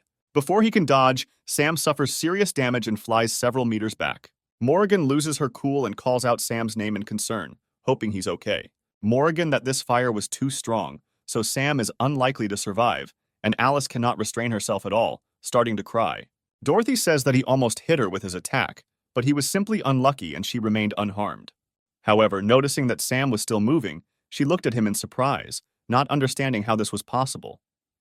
Sam praises Dorothy for her efforts, saying that he would definitely not survive another attack like this. He then points his bow at Dorothy and says that he can see her now. Dorothy mentally tells herself that this is impossible, since she must remain invisible. Realizing that Sam is aiming at her for a reason, she decides to change position, running across the sand to the side. Sam gets up and strings his bow, saying that it's all over now. Letting go of the bowstring, he hits Dorothy squarely in the chest, killing her on the spot.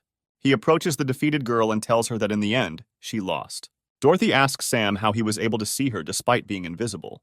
Sam says that it was all just a bluff, explaining that he hasn't seen her all this time. He adds that he was only able to see her when she began to move across the sand, and he noticed her tracks. Dorothy says that this is sand from the last fight, and asks Sam if he thought of this from the very beginning. Sam calmly replies that it was all just a ridiculous accident.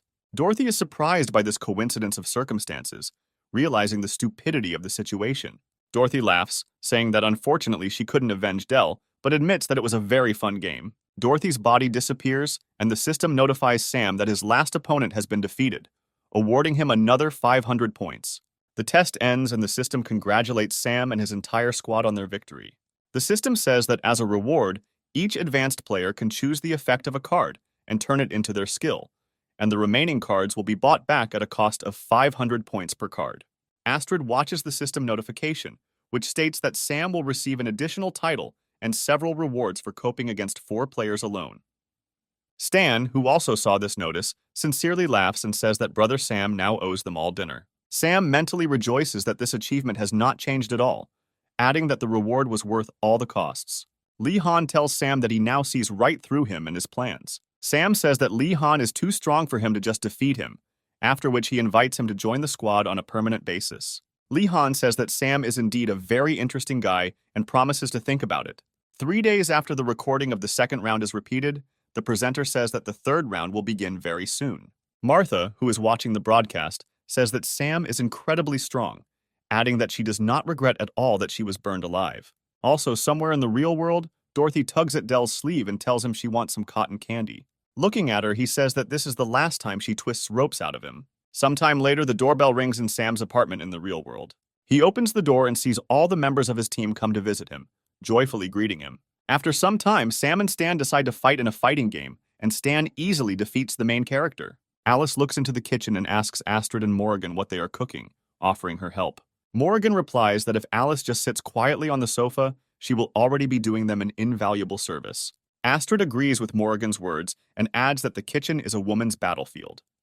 Alice says that she is also a girl, but decides not to argue with them. Astrid mentally reflects that she could not believe that Sam could meet such a well-mannered girl as Morrigan. Morrigan, meanwhile, is also secretly watching Astrid and mentally wondering who she might be. After a while, the girls start cooking and set a luxurious table. Astrid and Morrigan exchange compliments about the quality of the food. Alice tells Stan that she feels a certain competitive spirit, to which he tells her that she should talk less and eat more. Sam says that they gathered here not only for the sake of delicious food and offers to talk about the next round. Morrigan says she heard from Astrid that Sam can predict what will happen in the next rounds. Sam mentally notes that one of the downsides of being reborn is that he can't just tell them the truth, so he has to make up excuses. Sam says that he simply analyzes what is happening and understands the logic of the level creator, adding that after some practice, it becomes very easy. A few hours later, Sam finishes talking about the next round and tells the departing guests that it starts tomorrow night. Stan and Sam's other comrades say that then they will see each other tomorrow and says goodbye to him. Sam tells Stan that the girls don't mind if they all stay at his place overnight. Stan refuses, saying that tomorrow he and his daughter are going to his wife's grave to put everything in order and to pray. Sam puts his hand on Stan's shoulder and asks him to tell her he said hi. Stan smiles and says that if she knew that he would meet such friends, she would also be very happy. After some time, he welcomes all players with the start of the third round of the competition, adding that this round is called Iron Hooves and Endless Borders, during which each player finds himself in his own time period of heroes and chaos under different personalities.